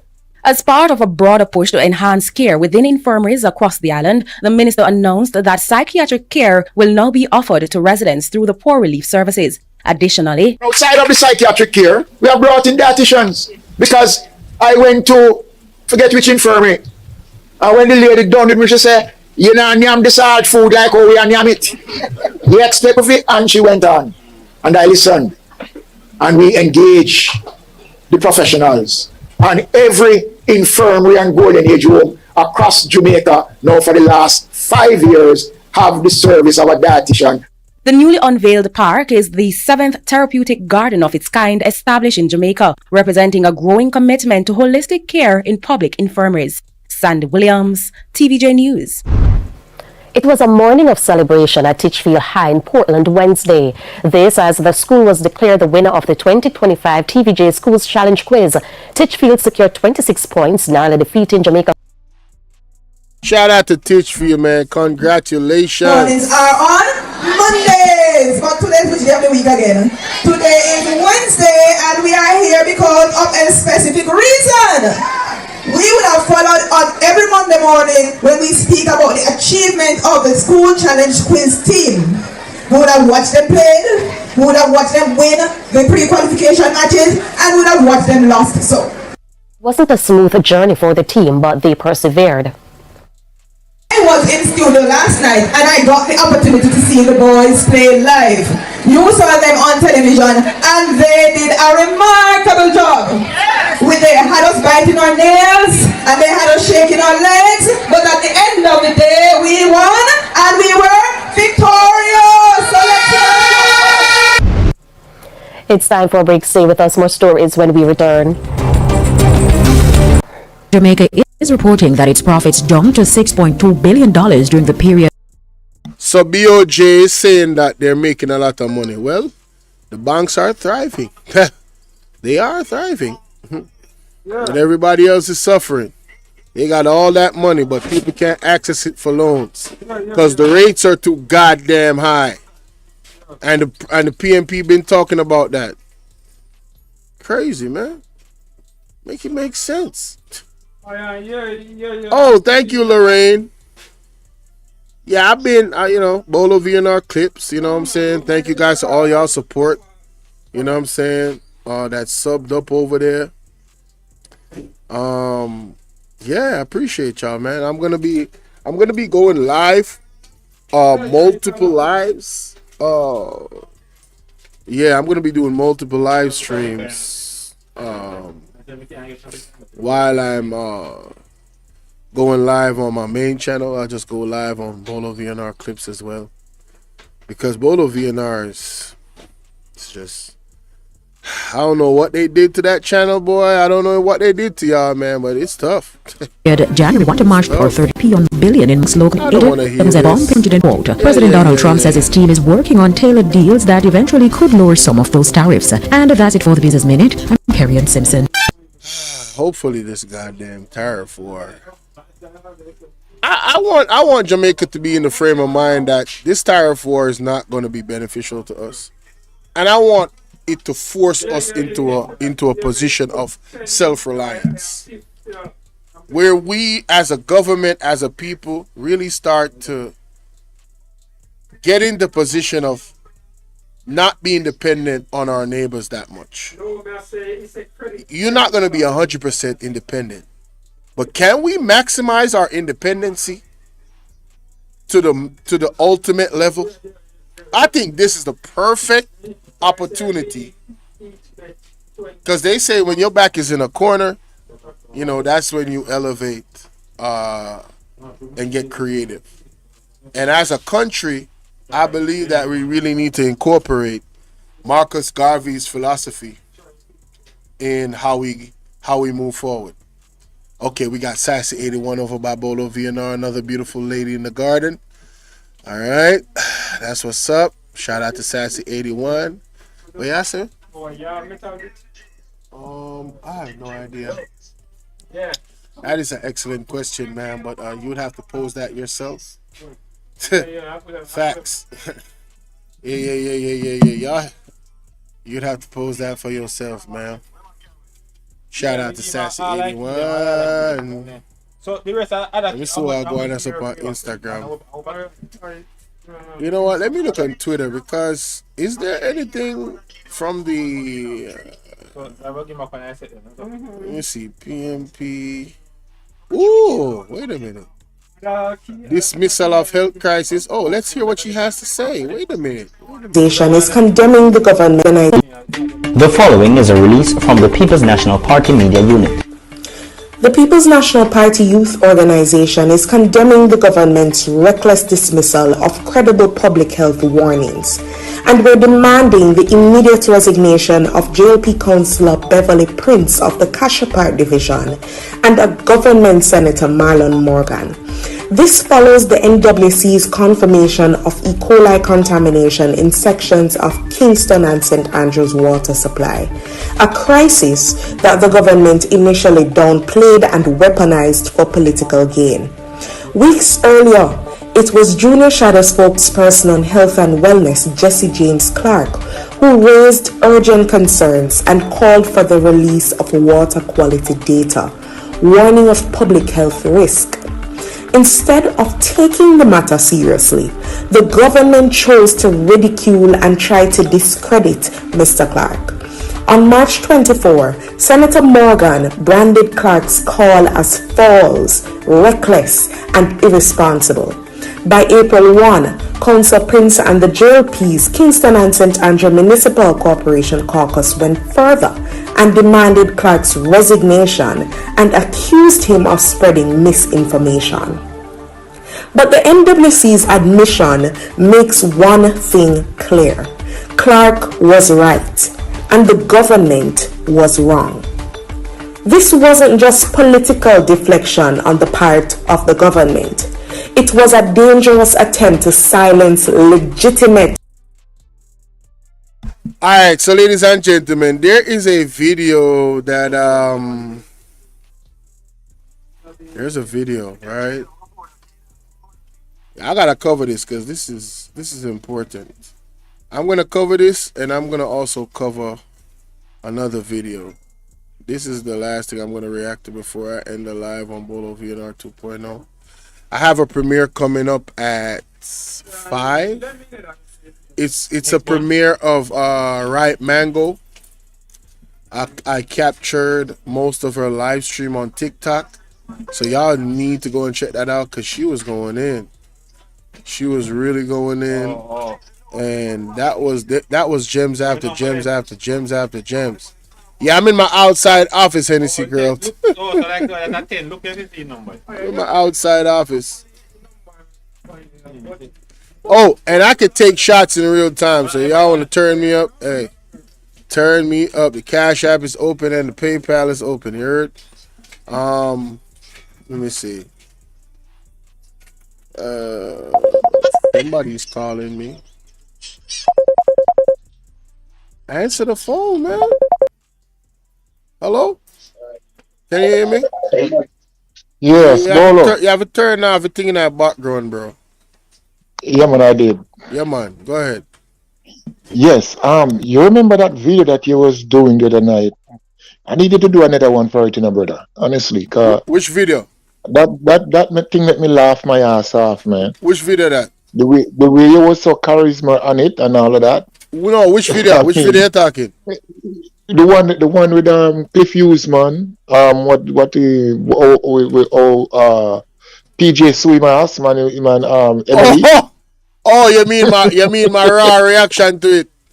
I think I wasn't on my computer. I was actually just on the road.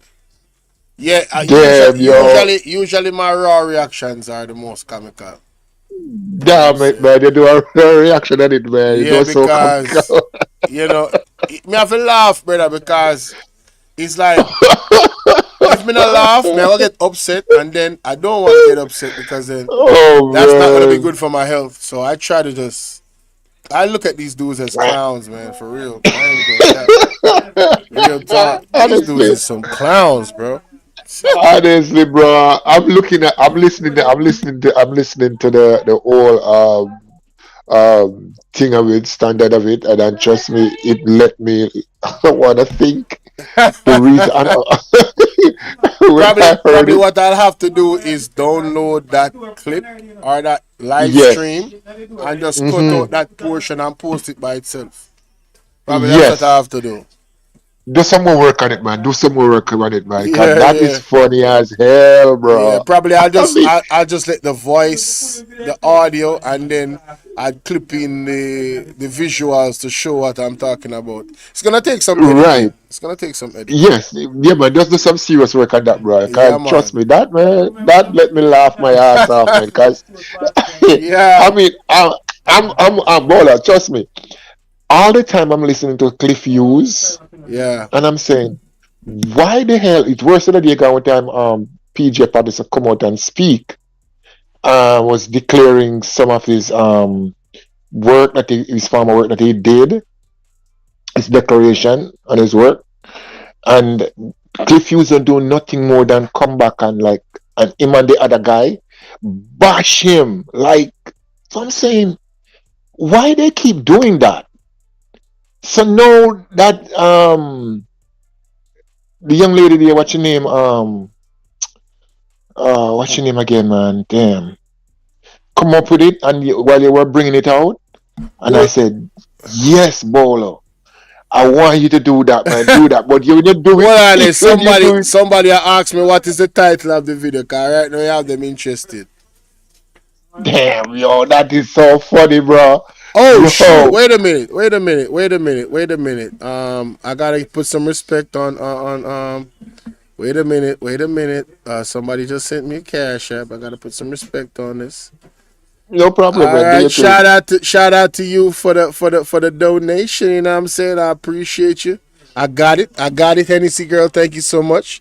Brilliant. You're amazing.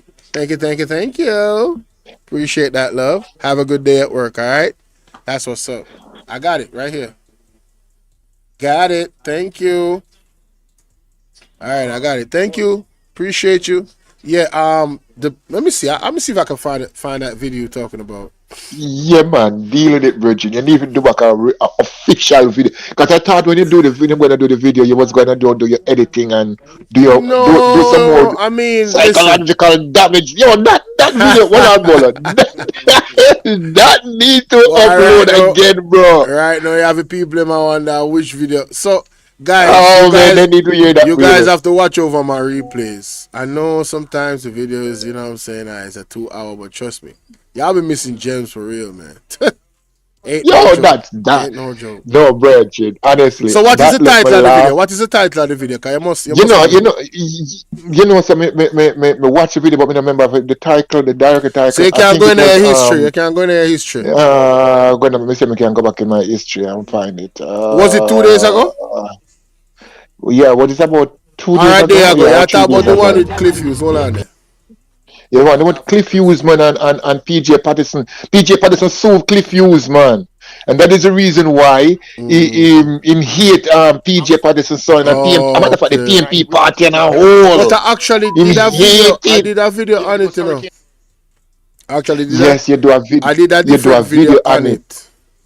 Yes. That's the video I watch. That's what I'm saying. You need to do some more damage on it. So you're talking about the one when we say, oh my God, ABR News TV brought Fox that nationwide entire operation. Right. Just so after you done that, after you done that video, you go back and then do another video. But the other video that you did, that is the one I watch. And I said, oh shoot, I wish he could have done some more damage to that video, man. This is something to talk about. This is that blow up. No, seriously, this need to blow up in a whole of the blurred internet. This will go viral. Yo, honestly. I remember what you're talking about because, you know, but let me see. Hold on, man. Let me see if I can find it, man. Find it for me, man. I don't see title, man. I was outside, right? I guess he was outside. It wasn't the setup that I have right now. You can't tell when I'm outside, you know. Well, you can't tell when I'm not using my computer. Yeah, because you can't. I can. The setup is different. It has a rectangular. You were using your computer. I was using my computer. Yes, because you was on your computer at the same time. Hold on a minute. Let me see if maybe I just touched on the topic. It just came to me. It's a Cliff Hughes, Andrew Olness. What was the? Just go back in the history, man. JLP. No, that is not it. That's not it. That's not it. That's not history. Well, but when you find it, link me still. Cause me have something I saw more on record. We can send it to you. Yeah, man. We have something I saw more on record. That's it. Respect. All right. That's enough now. Yeah, man. All right. So, thank you for the feedback, my general.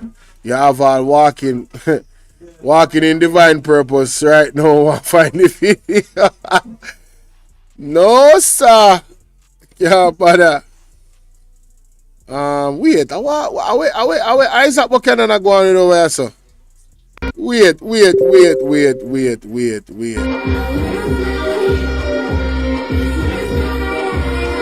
Oh, him there over the school I celebrated the picnic them. Over Titchfield. Oh, y'all gotta see this. This is funny. Listen to me, remember man, but I don't remember the title. Because in my videos, sometimes I have a title and then I move away from the title. You understand? So that's my issue. Watch Isaac. Isaac, I celebrate with the Titchfield with them. Man. What am I doing? How I do? Careful enough, bro. Yo, I'm joking this. Yeah, I need it. East Portland turn up today. Titchfield Tech Way School Challenge Quiz. On to them. Isaac Pro, they're Fred.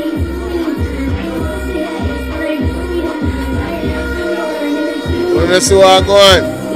Yo, Clean, what up, bro? Ski! Salute to you, bro.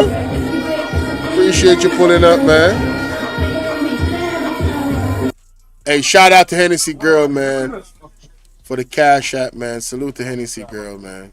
No, it's a lot, man. I could just pop on this touching me. Yeah, me now tell you divine purpose and I see what I'm going. Colin, what's up? Bless up. Bless up. Bless up.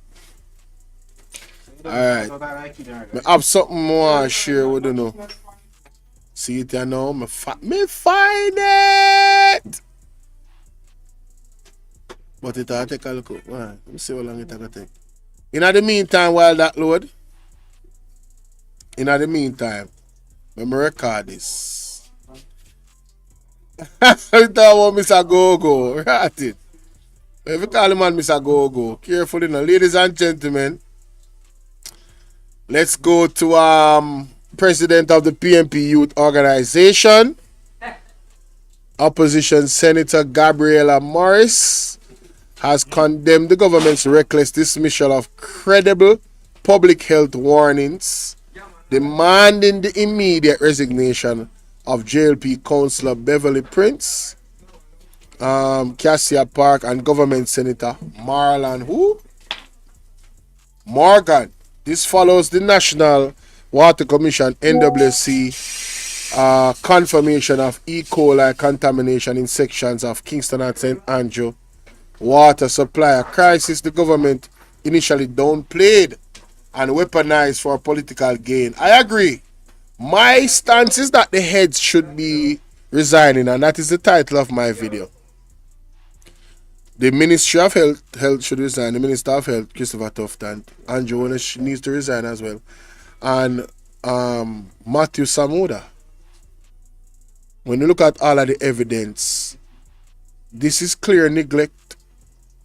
This is downplaying of a serious situation. This is a potential national health crisis. You understand? We don't know where that water traveling to from the area that there's the E. coli. We don't know if people are cooking food with the water and selling other people from outside the areas, and how far those bacteria can travel. We're living in a modern time right now. So, you know, things have to be on the up and up. But let's hear what Senator Gabriel Morris has to say. The following is a release from the People's National Party Media Unit. The People's National Party Youth Organization is condemning the government's reckless dismissal of credible public health warnings, and we're demanding the immediate resignation of JLP Councillor Beverly Prince of the Kashapar Division and a government Senator Marlon Morgan. This follows the NWC's confirmation of E. coli contamination in sections of Kingston and St. Andrews water supply, a crisis that the government initially downplayed and weaponized for political gain. Weeks earlier, it was Junior Shadow spokesperson on health and wellness, Jesse James Clark, who raised urgent concerns and called for the release of water quality data, warning of public health risk. Instead of taking the matter seriously, the government chose to ridicule and try to discredit Mr. Clark. On March 24, Senator Morgan branded Clark's call as false, reckless, and irresponsible. By April 1, Councillor Prince and the JLP's Kingston and St. Andrew Municipal Corporation Caucus went further and demanded Clark's resignation and accused him of spreading misinformation. But the NWC's admission makes one thing clear. Clark was right, and the government was wrong. This wasn't just political deflection on the part of the government. It was a dangerous attempt to silence legitimate concerns and mislead the public in the face of a health emergency. Prince and Morgan must resign, and the JLP must apologize. In addition, we're asking for an independent inquiry into the NWC's delayed disclosures and any government interference in the release of public health information. We also need answers from the Ministry of Health.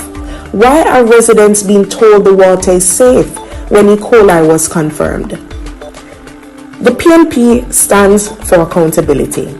While Jesse James Clark was advocating for transparency and the health of Jamaicans, the government was more interested in a political spin. Jamaica deserves leadership that puts the people first. Visit our website at pnp.org. So, that are the first thing. Now, ladies and gentlemen, I agree with the beautiful Gabriela Morris, the intelligent Gabriela Morris. I mean, it's only right. They were actually demanding the resignation of Jesse James Clark. And with the evidence showing that he was actually correct, the data shows he was correct in raising alarm. Good, man. The data, good. The data suggests that he was absolutely correct. You understand? Now, that to me warrants the resignation of not only who she's requiring to resign, but also the Minister of Health, Christopher Tufton. Yes. And also the Prime Minister. And also Matthew Samoda.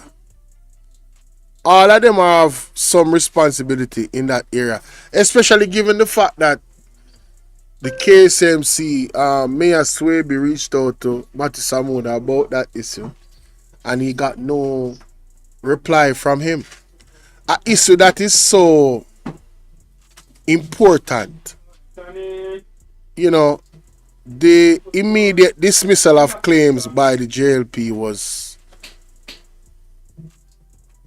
unwise, to say the least. They should have treated this situation with, you know, more urgency, investigated. If the claims were negative, then they could have called for the resignation. Oh, my bad. Then they could have called for the resignation of the young man, Jesse James Clark. But Jesse James Clark was so confident in his claims that he doubled down. Hey, man, salute to my broski action, man. Appreciate you for the donation to the Cash App, my brother. Salute to you, salute to you. Big up my day ones, big up my day ones. But I want to move from that topic and show you how vastly different Ibrahim Troy is operating within his own country as a leader. Look at the difference between him and our current leaders. Look at this. Ladies and gentlemen, this is Intervlog. I said this is Intervlog. We bring you the revolutionary news that is shaking the entire continent. Burkina Faso's president, Captain Ibrahim Traoré, has done it again. He done it again.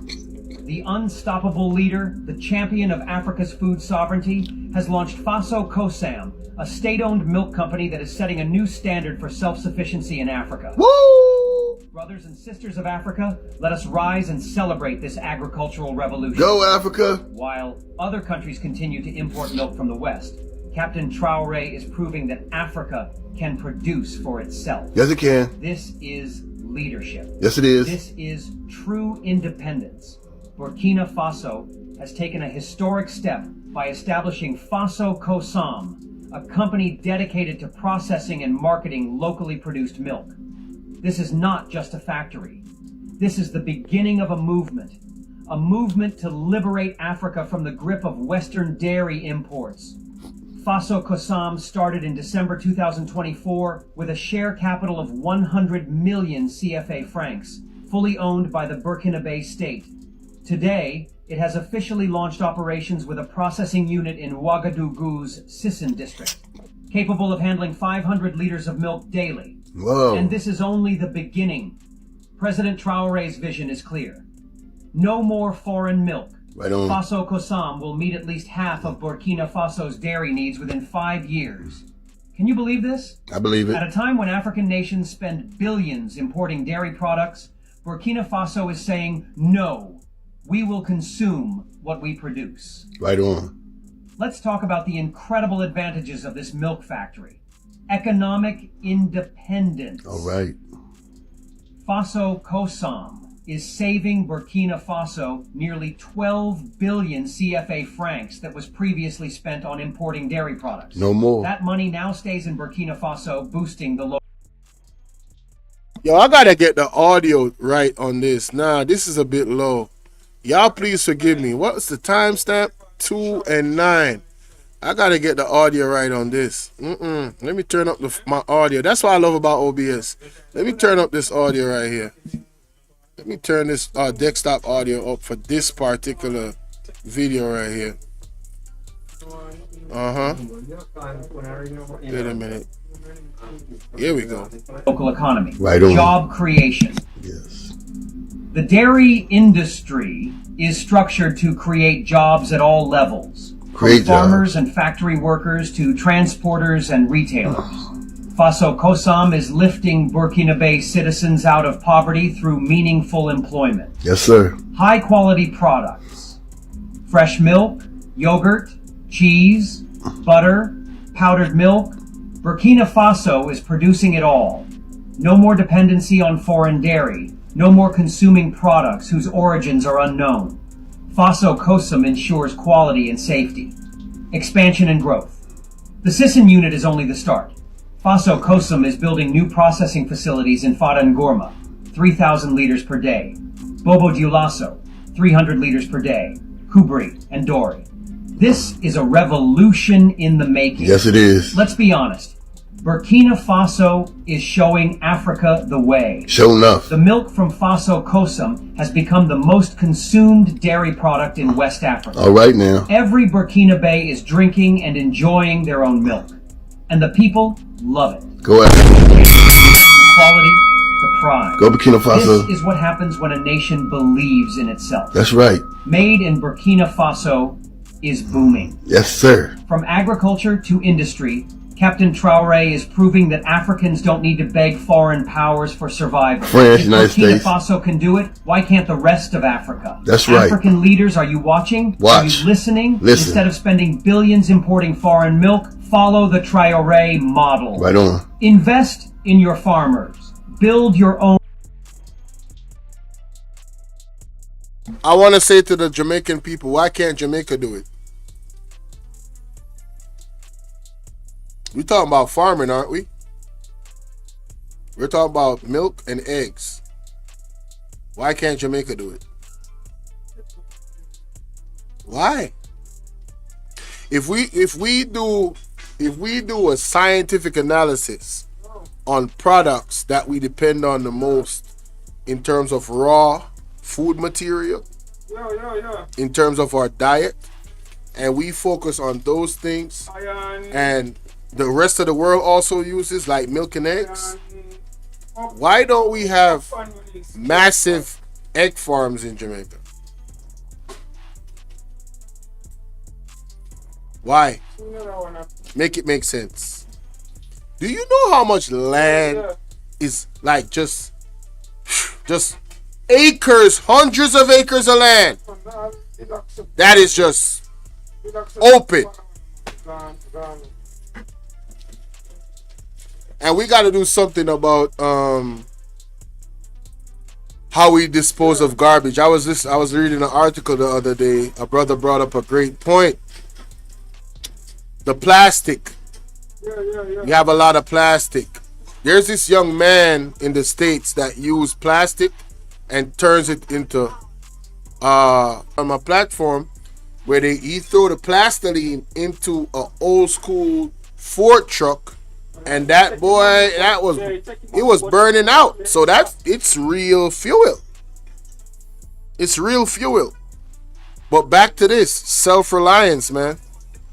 We are in a rock and a hard place, and continuing to depend on overseas is not necessarily the best idea. We have to be more self-reliant, and that means there's some real creative things that we need to incorporate, and we need a government official that has, one, the vision, two, the wherewithal and the know-it-all, and three, the mindset. We don't need house slaves to be our leaders. We don't need people that is going to crawl behind the United States or China. We need government leaders that are going to walk into the room and sit at the table. We need leaders that are going to put Jamaica into a position of power. You understand what I'm saying? Where's the term? We need to incorporate the term in our society. We lick about with talawa. Not in a negative way, but in a creative way. Let's show the world, for the most part, we can rely on ourselves. Their answers are out there, man. That's why education is key. You feel me? Education is key. We need to harness little geniuses, the young minds, so they can help us solve our problems. We got Hey Lovely in the building. What's up, love? Appreciate you coming through. Told you all of the flowers coming into the garden on my day ones. All I need now is Miss Collins to pop in, man. Where Miss Collins at? Milk factories. Empower your people. We cannot continue to rely on the West for something as basic as milk. France, United States. President Ibrahim Traoré has shown the way. Who among you will follow? I will. Africa must wake up. Wake up, Africa. Burkina Faso is no longer waiting for Western aid or foreign investors. Stick it! The country is moving forward with its own resources, its own people, and its own vision. Oh, yeah. It's time for the rest of the continent to do the same. Come on, Africa. Let's break it down further. Faso Kosam is not just about milk. It represents a fundamental shift in how African nations approach their food production. That's right. This is about food sovereignty. That's right. This is about dignity. This is about African pride. Yes. Reduce dependency on foreign products. The billions spent on imports are draining African economies. Sure enough. Faso Kosam is proof that we can reclaim that wealth by producing our own dairy products. A model for other African nations.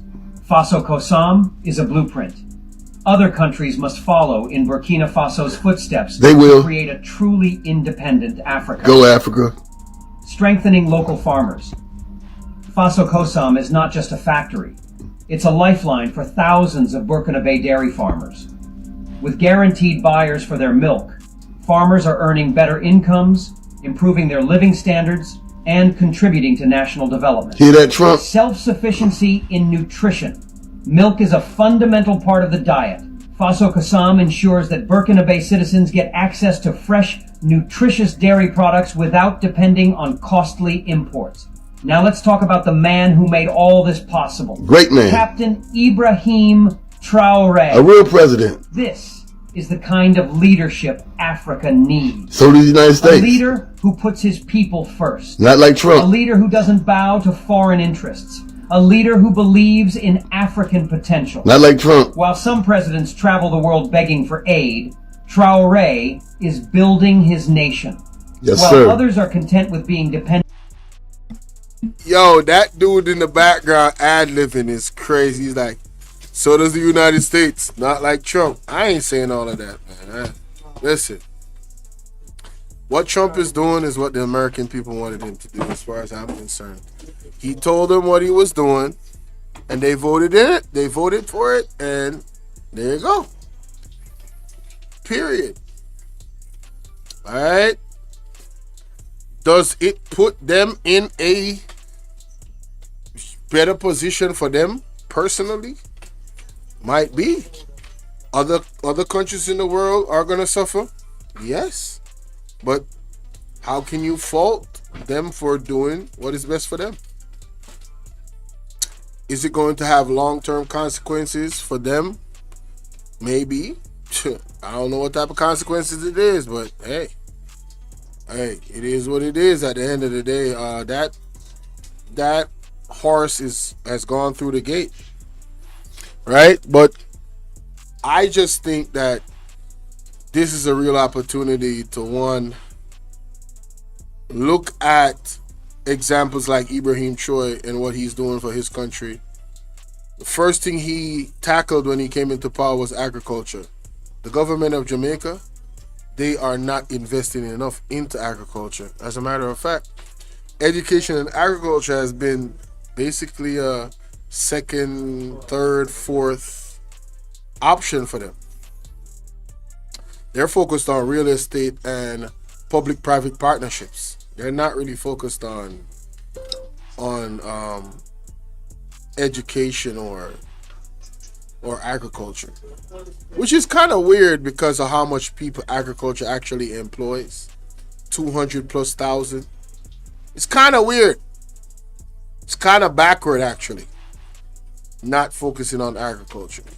But as much resources that the Burkina Faso has, young man, the youngest president in Africa, Ibrahim Choi, the first thing he did was buy seeds, buy tractors, buy bikes, all types of farming equipment. That was one of the first things he did. If you've been following Ibrahim Choi, one of the first things that man did was invest into agriculture. He said, we need to secure our food. This was long before no tariffs. So he was ahead of the game. Here comes the tariffs. They straight because of what he did years ago. Yeah, they are straight. They are straight. You understand what I'm saying? They'll be able to feed themselves. He had a whole armed force just to protect the farmers alone and the properties that the farmers are on. He bought bikes, everything. You know, he's a military mind, so he kind of thinks differently. You know what I'm saying? Security is a big thing, but food security is on the top of the list of security. If you don't protect what is going in your belly, you might be poisoned.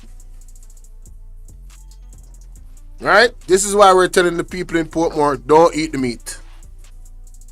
Don't eat the meat. All right? You don't know what is going on with that. Leave that shit alone. Do not eat the meat.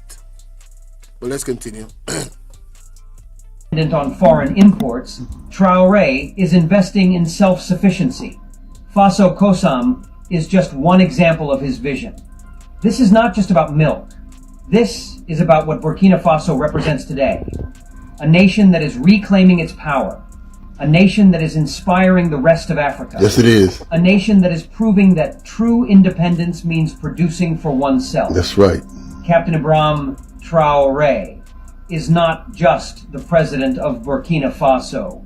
He is the leader Africa needs. Sure enough. He is the architect of a new African economy. Yes, one based on self-sufficiency, food sovereignty, and national pride. Unlike Trump. Faso Kosam is proof that with the right leadership, Africa can produce what it eats and eat what it produces. So let's celebrate. Let's support this revolution. Go Africa. Burkina Faso is rising. And Africa must rise with it. Wow. Intervlog is proud to witness history in the making. I'm proud too. Long live Faso Kosam. Yes. Long live President Ibrahim Traoré. Long live a self-sufficient Africa. Yes.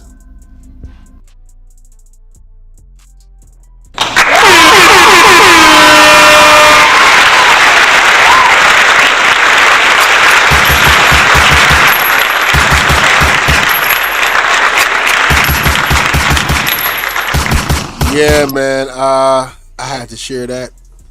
That was definitely on my itinerary for today. I'm so glad I remembered before I ended the live. And I got that on record. And of course, I'm going to post it. So, hey, man. Salute to y'all. Appreciate y'all. I don't know what's going on with my page. I feel like my page right now is under some serious attack.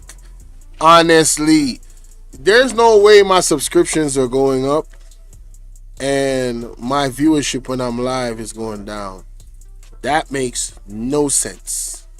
But it is what it is. It is what it is. We gonna work through it, and it is what it is. You know what I'm saying?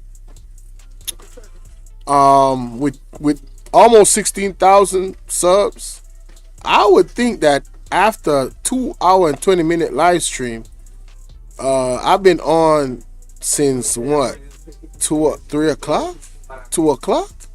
Yeah, I've been on since 2 o'clock. I don't care who is live. I don't care who is live. Nobody that is live has 4,000 or 5,000 people watching them. So what that means to me is the people that are subscribing, you guys are probably not hitting the notification bell and clicking all. So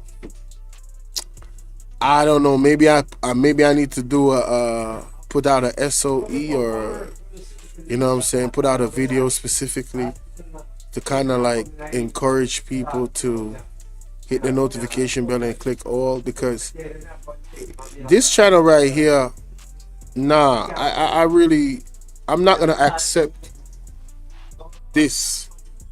People not getting notifications. No. It checks YouTube live streams by comments. What you mean? So you telling me, so if I have 1,000 people watching and only 10 people commenting, it does not push out the videos? Is that what you're saying? Walking in Divine, can you call me? My number is right there on the screen. Please explain to me what you're saying. Explain to me what you're talking about, because I love learning. It can generate, yeah, please call. Please call. I need to know what I need to do. What do I need to do? Because if I'm doing everything in my power, in my capability, and it's still not, you know what I'm saying, doing what it's supposed to do, then, you know, hey, I know I put everything out on the table. I just want to make sure that I did everything I could. You know? That's it. I just want to make sure I did everything that I could.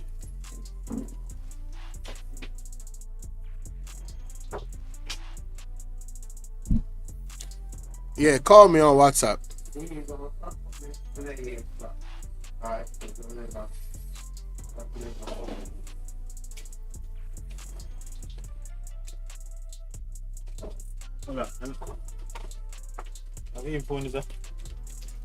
No.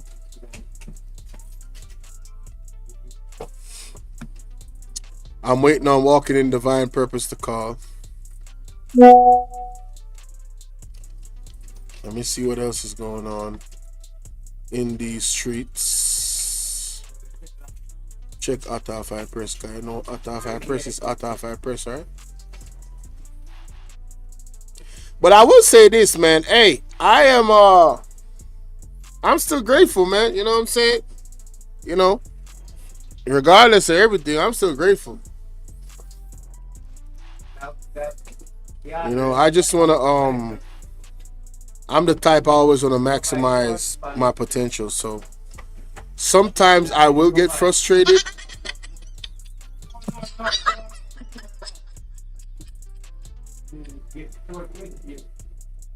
I gotta call her on my computer. It didn't come through on the computer. Let me call her back.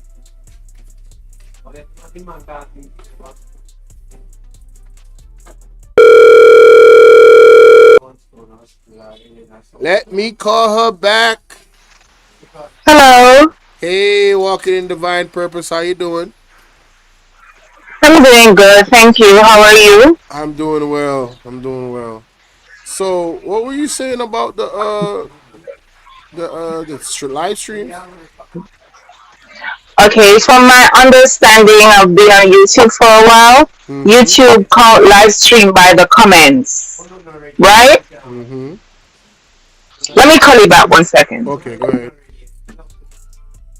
She's a bit busy, y'all. Just a bit busy. How my day ones doing, man? What's going on in these YouTube streets, man? It's crazy out here, man. Jeez. You know, one of the things I wanted to cover was the conversation that Mark Golden had on the PMP,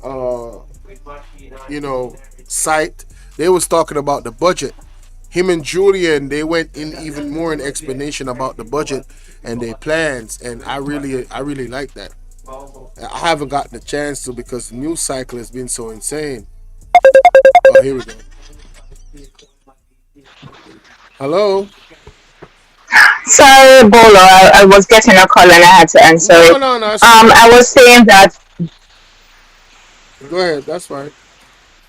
Yeah, I was saying on YouTube, the live is calculated per chat. Say, for example, you can have a thousand person on your live, but if 2 people they're active on the live, those 2 persons, then yeah, they can generate a good view.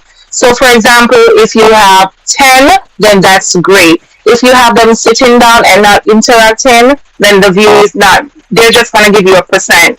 So they can come on the live and be on the live maybe for, I think the last time I checked it was 5 minutes, and then YouTube will calculate from that. So a lot of people don't really understand much about YouTube. So that is why, yeah, and YouTube tends to push out videos more than live stream. That is what I noticed about them. Really? But we're doing an amazing job. Yeah, they like to. You said that the person, they're not getting notification. Yeah, it can happen that they don't get it because what YouTube is doing, if you're looking at analytics, they will push the video out to those who don't subscribe because they want those to subscribe to the channel. Oh, yeah, I realize that's what's happening. I'm getting a whole lot of new subs, but the ones that actually subscribe, they are not getting the notification for the actual videos. So it's kind of, I'm like... You can do a video and explain to them what they can do is unsub and then sub again and then click the notification. YouTube does that. That's how YouTube wants to keep people on their live. That is why you should not say things like, join me over on Instagram, join me over on X Factor. They want you to keep them on their platform. Oh, they don't like when they promote the other places. Right, exactly. You have a YouTube Academy which is free, YouTube Academy. I've been there. I encourage content creators. I don't have a lot of views like that, and that's fine. And because I'm just ministering the word, I used to be doing other things on YouTube before I started the ministry. But I get to understand, and by going to this YouTube Academy and learn how to be a moderator and all these things, it comes with YouTube is work. You got to learn how to edit. Be patient. Patience is one of the things. So if you have 1,000 person on your live, 1,000 people, and only have you have maybe 50 commenting every now and then, that is not going to generate it their way, because suppose you're going to go for 2 hours, then that is going to calculate into it. So you can have 5 persons on your live, 5 people, and you can get a good view because they're active in the chat. They're typing, that is what they want you to do. They want you to be active with the... Right. I never knew that. I really appreciate this explanation for me. Honestly. Yeah, sure. That is what YouTube does. And YouTube will get you frustrated. I was once, and that is why I slowed down and just started to just enjoy the process. And when you said drop the link, not to feel anyway, but I don't go to different YouTubers, content creators to get back a like. Yeah, I want them to come like how you found me without me telling you. Yeah. I want you to find me naturally because what YouTube does. Right, you are now an organic. Like for me, I'm an organic subscriber, so you don't have to say always come. I'm gonna leave a comment that is pertaining to the video and not just to say thumbs up. I was here because that is a spam to YouTube. You're gonna see me, and I'm gonna. Right, you'll never know that I'm a content creator because I will never say get back to me. But it's fine, like if you want to say, because I will say it at times to say, oh, this person's a content creator, check them out. But I don't want you to go because you're curious. I want you to go because you want to be a supporter and not a subber. Yeah, you're right. There's levels to it. There, Yeah. I don't have an issue with any of it. I mean, personally, my whole experience on YouTube that I've had, I've always had a lot of support, so I always give support. Yeah, I noticed that when you always call out other channel, and that is nice. And other people will not do it. They might say, different things, but that's fine and enjoy the process. But listen, this is another thing. Study the analytics. As I have 2 channels and I study the analytics very well. The CPM and the RPM, they're your best friends. CPM? You can be earning the CPM and the RPM. That is. I'm not going to tell you what they are. Rates per. Right, the click rate. Yes. Sulfur told me about that. The thumbnail has a lot to do with it. Right, and I wouldn't say from there. Nah, why would I say that? I wouldn't say that. My channel is, the CPM. My channel, I have people who are getting a massive amount of views, and on my live stream, I don't get a lot of views and stuff like that. But I'm still giving God thanks because it's a word, and of course, I want the message to get to other people. But I depend on God as my algorithm, and I'm in training with Him, right? So I'm gonna enjoy. I used to be bothered about, okay, when I get my life, this is a waste of time. But then I had to change my mindset and to say if it's one person, God will bless that one person with the word. And let me tell you something. I get paid from YouTube, Yeah. I get from YouTube with a small channel as that. And it's safe to say I will get maybe $200 and something per month, sometime 100. I've got over $1,000. It depends. It's not about the views only, but the retention. People are there watching the live stream, they're watching the ads. You're not supposed to ask them to because it's against YouTube policy. But they should know these things. Don't click off the ads. Yes, it's in a policy, and YouTube can flag you for it if they catch you. They can. They can. So I like to know about YouTube, and I think I studied that much because I was growing rapidly on YouTube, and I was shadow banned by them, and because I was growing too. I got monetized in 1 month because I studied their back end. Yeah, 1 month I got everything, 4,000, 1,000. Because I studied, I went and I said, listen, I want to know about that. And because I did that in college marketing, I said, all right, this is what I'm going to do. But then it don't worth it. When you get monetized, you get discouraged, you get tired. What am I going to do afterwards? And then I noticed that, you know what? It's a lie. Some of them telling a lie. They're like, you can make money. Yes, you can make money on YouTube, but guess what? It comes with work. What you need to do is get affiliate programs. Sign up with Amazon. Reach out to companies. Be a part of their partnership, collaboration, and don't only rely on AdSense. Don't rely on AdSense. Reach out to companies. Yeah, you can reach out to companies now. You're over the threshold. They start from 10,000, and you can let them know.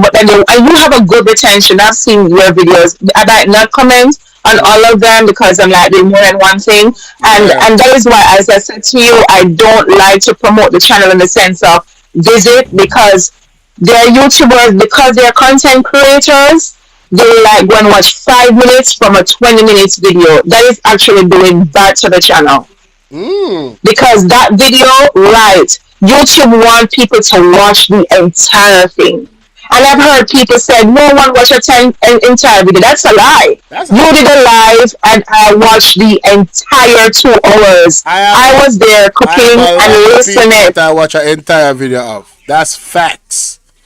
Yeah. I'm talking about 3 and that hours, is why I tell you. 4 hours. If you talking something that has sense, oh yeah, I'm watching. Yeah, I'm gonna right. But you have people because the content creators, they're so busy with just, oh, I want to show you that I'm a good supporter. Clicking on a video that is 20 minutes long with just 5 minutes is not a good supporter. They might not agree, but listen, you're telling YouTube that this video to the 5 minutes, the rest is trash. Yeah. And YouTube will slowly not promote the video. So I always tell people, and that is why it gets you discouraged when you put your videos and nobody's watching it. But I just changed my mindset. As long as one person, fine. You have Amazon, you have a crowd, you can sign up with the affiliate program, you can reach out to companies, but of all your emails listing in one thing. So if you're going to use Bolo, just say bolo.com, bolo@gmail.com, and everything goes there. Don't mix your money with your personal stuff because you have hackers on YouTube, and yes, they will hack your channel once you are monetized. They look out for monetized channel. Mm-hmm. Yeah, so you can do that as well, but there are times YouTube won't send the notifications out to those who subscribe. They want you to get new subscribers. Mm-hmm. So that is why they will do that. But you can always tell your supporters to, you know what, you need to unsubscribe and subscribe if you are not getting the notification. Because there are times I don't get notification from a lot of people, but I search, and that is where SEO comes in. Mm-hmm. I search people name. I go, or if you should put my name on Google, you might find a video, maybe pop or channel or something like that. You might see something comes up with me in the past, right. Because I used to do a lot of SEO, and a lot of people don't even know what SEO is. Search engine what? It's search. Yeah, it's a search engine. You're basically promoting your channel that people can find you without you telling them. So, for example, if I go on Google, if I type in one of your video, maybe a reaction on something to say, okay, Bolo's reaction on Andrew Ones and delaying the election, or maybe I type in delaying the election, Jamaican election. Maybe you will come up in the top 10 if you have a good SEO. But if you don't, then you won't come up. Some people, the name alone, that's why in the description, put in your name, always mention your name, because that is how YouTube recognize. But when you see people getting a lot of views, it doesn't mean that they're making a lot of money. And that's a myth. A lot of subscribers tend to look on the views and don't remember it is the retention. Being on the live is different. Super chat and super sticker is good, but remember YouTube takes 30% for Jamaicans, right? For everybody. But when you are watching, no, some countries not. They don't take for some country. America don't pay that much. Yeah. Damn. 30. See, you have to think about that. Wait a minute. Pause. 30%. Pause. I don't get super chats. If you don't get super chat, it means that you didn't turn on it. Are you monetized? I am monetized. Yes. You need to turn it on. Listen to me, man. Let me tell you something. I'm going on I am willing to show the people. There's no option for me to get super chats. I'm telling you right now. There's no option. Did you put that you're in Jamaica? Are you in Jamaica right now? I'm in Jamaica. It might be that, but I heard they changed something that Jamaicans can get it. But listen, you can always go around it. And if you don't know, let me tell you, I am a nerd. Yeah. Because I know you're still live. Yes, I'm still alive. I didn't know that. I'm still alive. We need to Sorry, viewers. Good afternoon to you. Good afternoon to you. Yeah, I didn't know that. I thought you come off. No, sir. But yeah, you're doing a great job. You're doing a great job. Keep up the work. And you can make some crazy money. Just take a time out and reach out to companies and keep up the work. But study the analytics and don't focus so much on the views. Yes. The views will come. It's important when they are watching and listening and learning. And of course, leaving meaningful comments. Right. Content creators oftentimes don't do that, but those you call them organic, because once you have a Google account, you're a YouTuber, but content creators are the one who create content, right? So you have to learn about the do's and the don'ts about YouTube. I've heard people said, don't spam the chat with all of this. That's not how you spam the chat. You're only pushing it to YouTube that you keep repeating yourself. And of course, the algorithm will pick up on stuff, and now you have a manual listener or watcher will watch on that thing. And if you report a channel, YouTube don't just flag you like that. They're gonna watch it, and then they're gonna email the person and then reach back out to them. But it's a lot. I've heard so many people in chat, don't say that, don't spam. The thing that you shouldn't say is like swear words. YouTube don't like it, even though we heard so many people doing that. But YouTube is against those things. Very interesting. But yeah, once you have your live, I always encourage people. I tell them like you're into and you're into politics and a lot more. You can let them know. You just need just two people in the live, too smutty in there, just typing. And I know, and that's why I tell people, if I cannot get you, I'm not gonna sit in the back. I want to interact because I know what the interaction does to the video. Right. And if I can get maybe 2 or 3 persons, it will bring up the views. That is what bring up the views. Yeah. It can bring it up to a massive. So you have 10 people and they're typing, and they're not taking breaks, then fine. When I say take breaks, I'm talking like a long half an hour, then fine. But if they're like typing now and then another 15 minutes, because I know people busy, but YouTube don't look at it that way. They want you to see, okay, you have value. Engaged. They want people to be engaged in Engage with your own. Exactly. Wow. They just want interaction. That is what they want.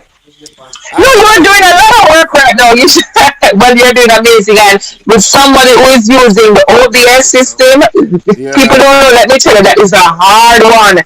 If you can master that, which you did, it is a hard system. I don't like StreamYards nor Streamlabs. The OBS is perfect, but it's a hard knock, and it does take data.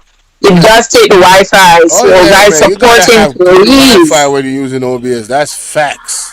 Oh yeah. Wi-Fi so guys supporting. You're in trouble. You're going to be, because the OBS, it takes a lot of megawatts and megabytes, or anything you want to call it. It's really, really hard knock. But keep doing what you're doing. And as I said to you, you're doing an amazing job. Don't burn out yourself. And you're doing great, as I said. Just add clips, do your thing, and build a Patreon if you want to add more to it, so YouTube don't take out too much of your money, but you have your money coming in and, on the back end, and not so focusing on YouTube. You can make money on YouTube without even doing much on YouTube.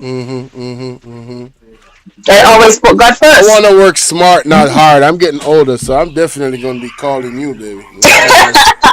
I am all right. I'm here and I'm ready to share the knowledge that I have. But you can also check out the YouTube Academy. The changing me update every now and then. It's for free, but not a lot of people know about it. And I think people, especially content creators, they need to go to and if there are moderators, if you have any moderators who are not content creators, encourage them to go to the YouTube Academy, because they will learn so much about being a moderator. And it's not just when even you're in the live and they said moderator block this person, you're like, I cannot do that. If the host said not to, actually listen to what the host said, but you can use your discretion. Right, you're working with those, right? So it's a lot, and it's not an easy job to be a moderator either. You have to have maybe more than one system up to get to see everything that is going on.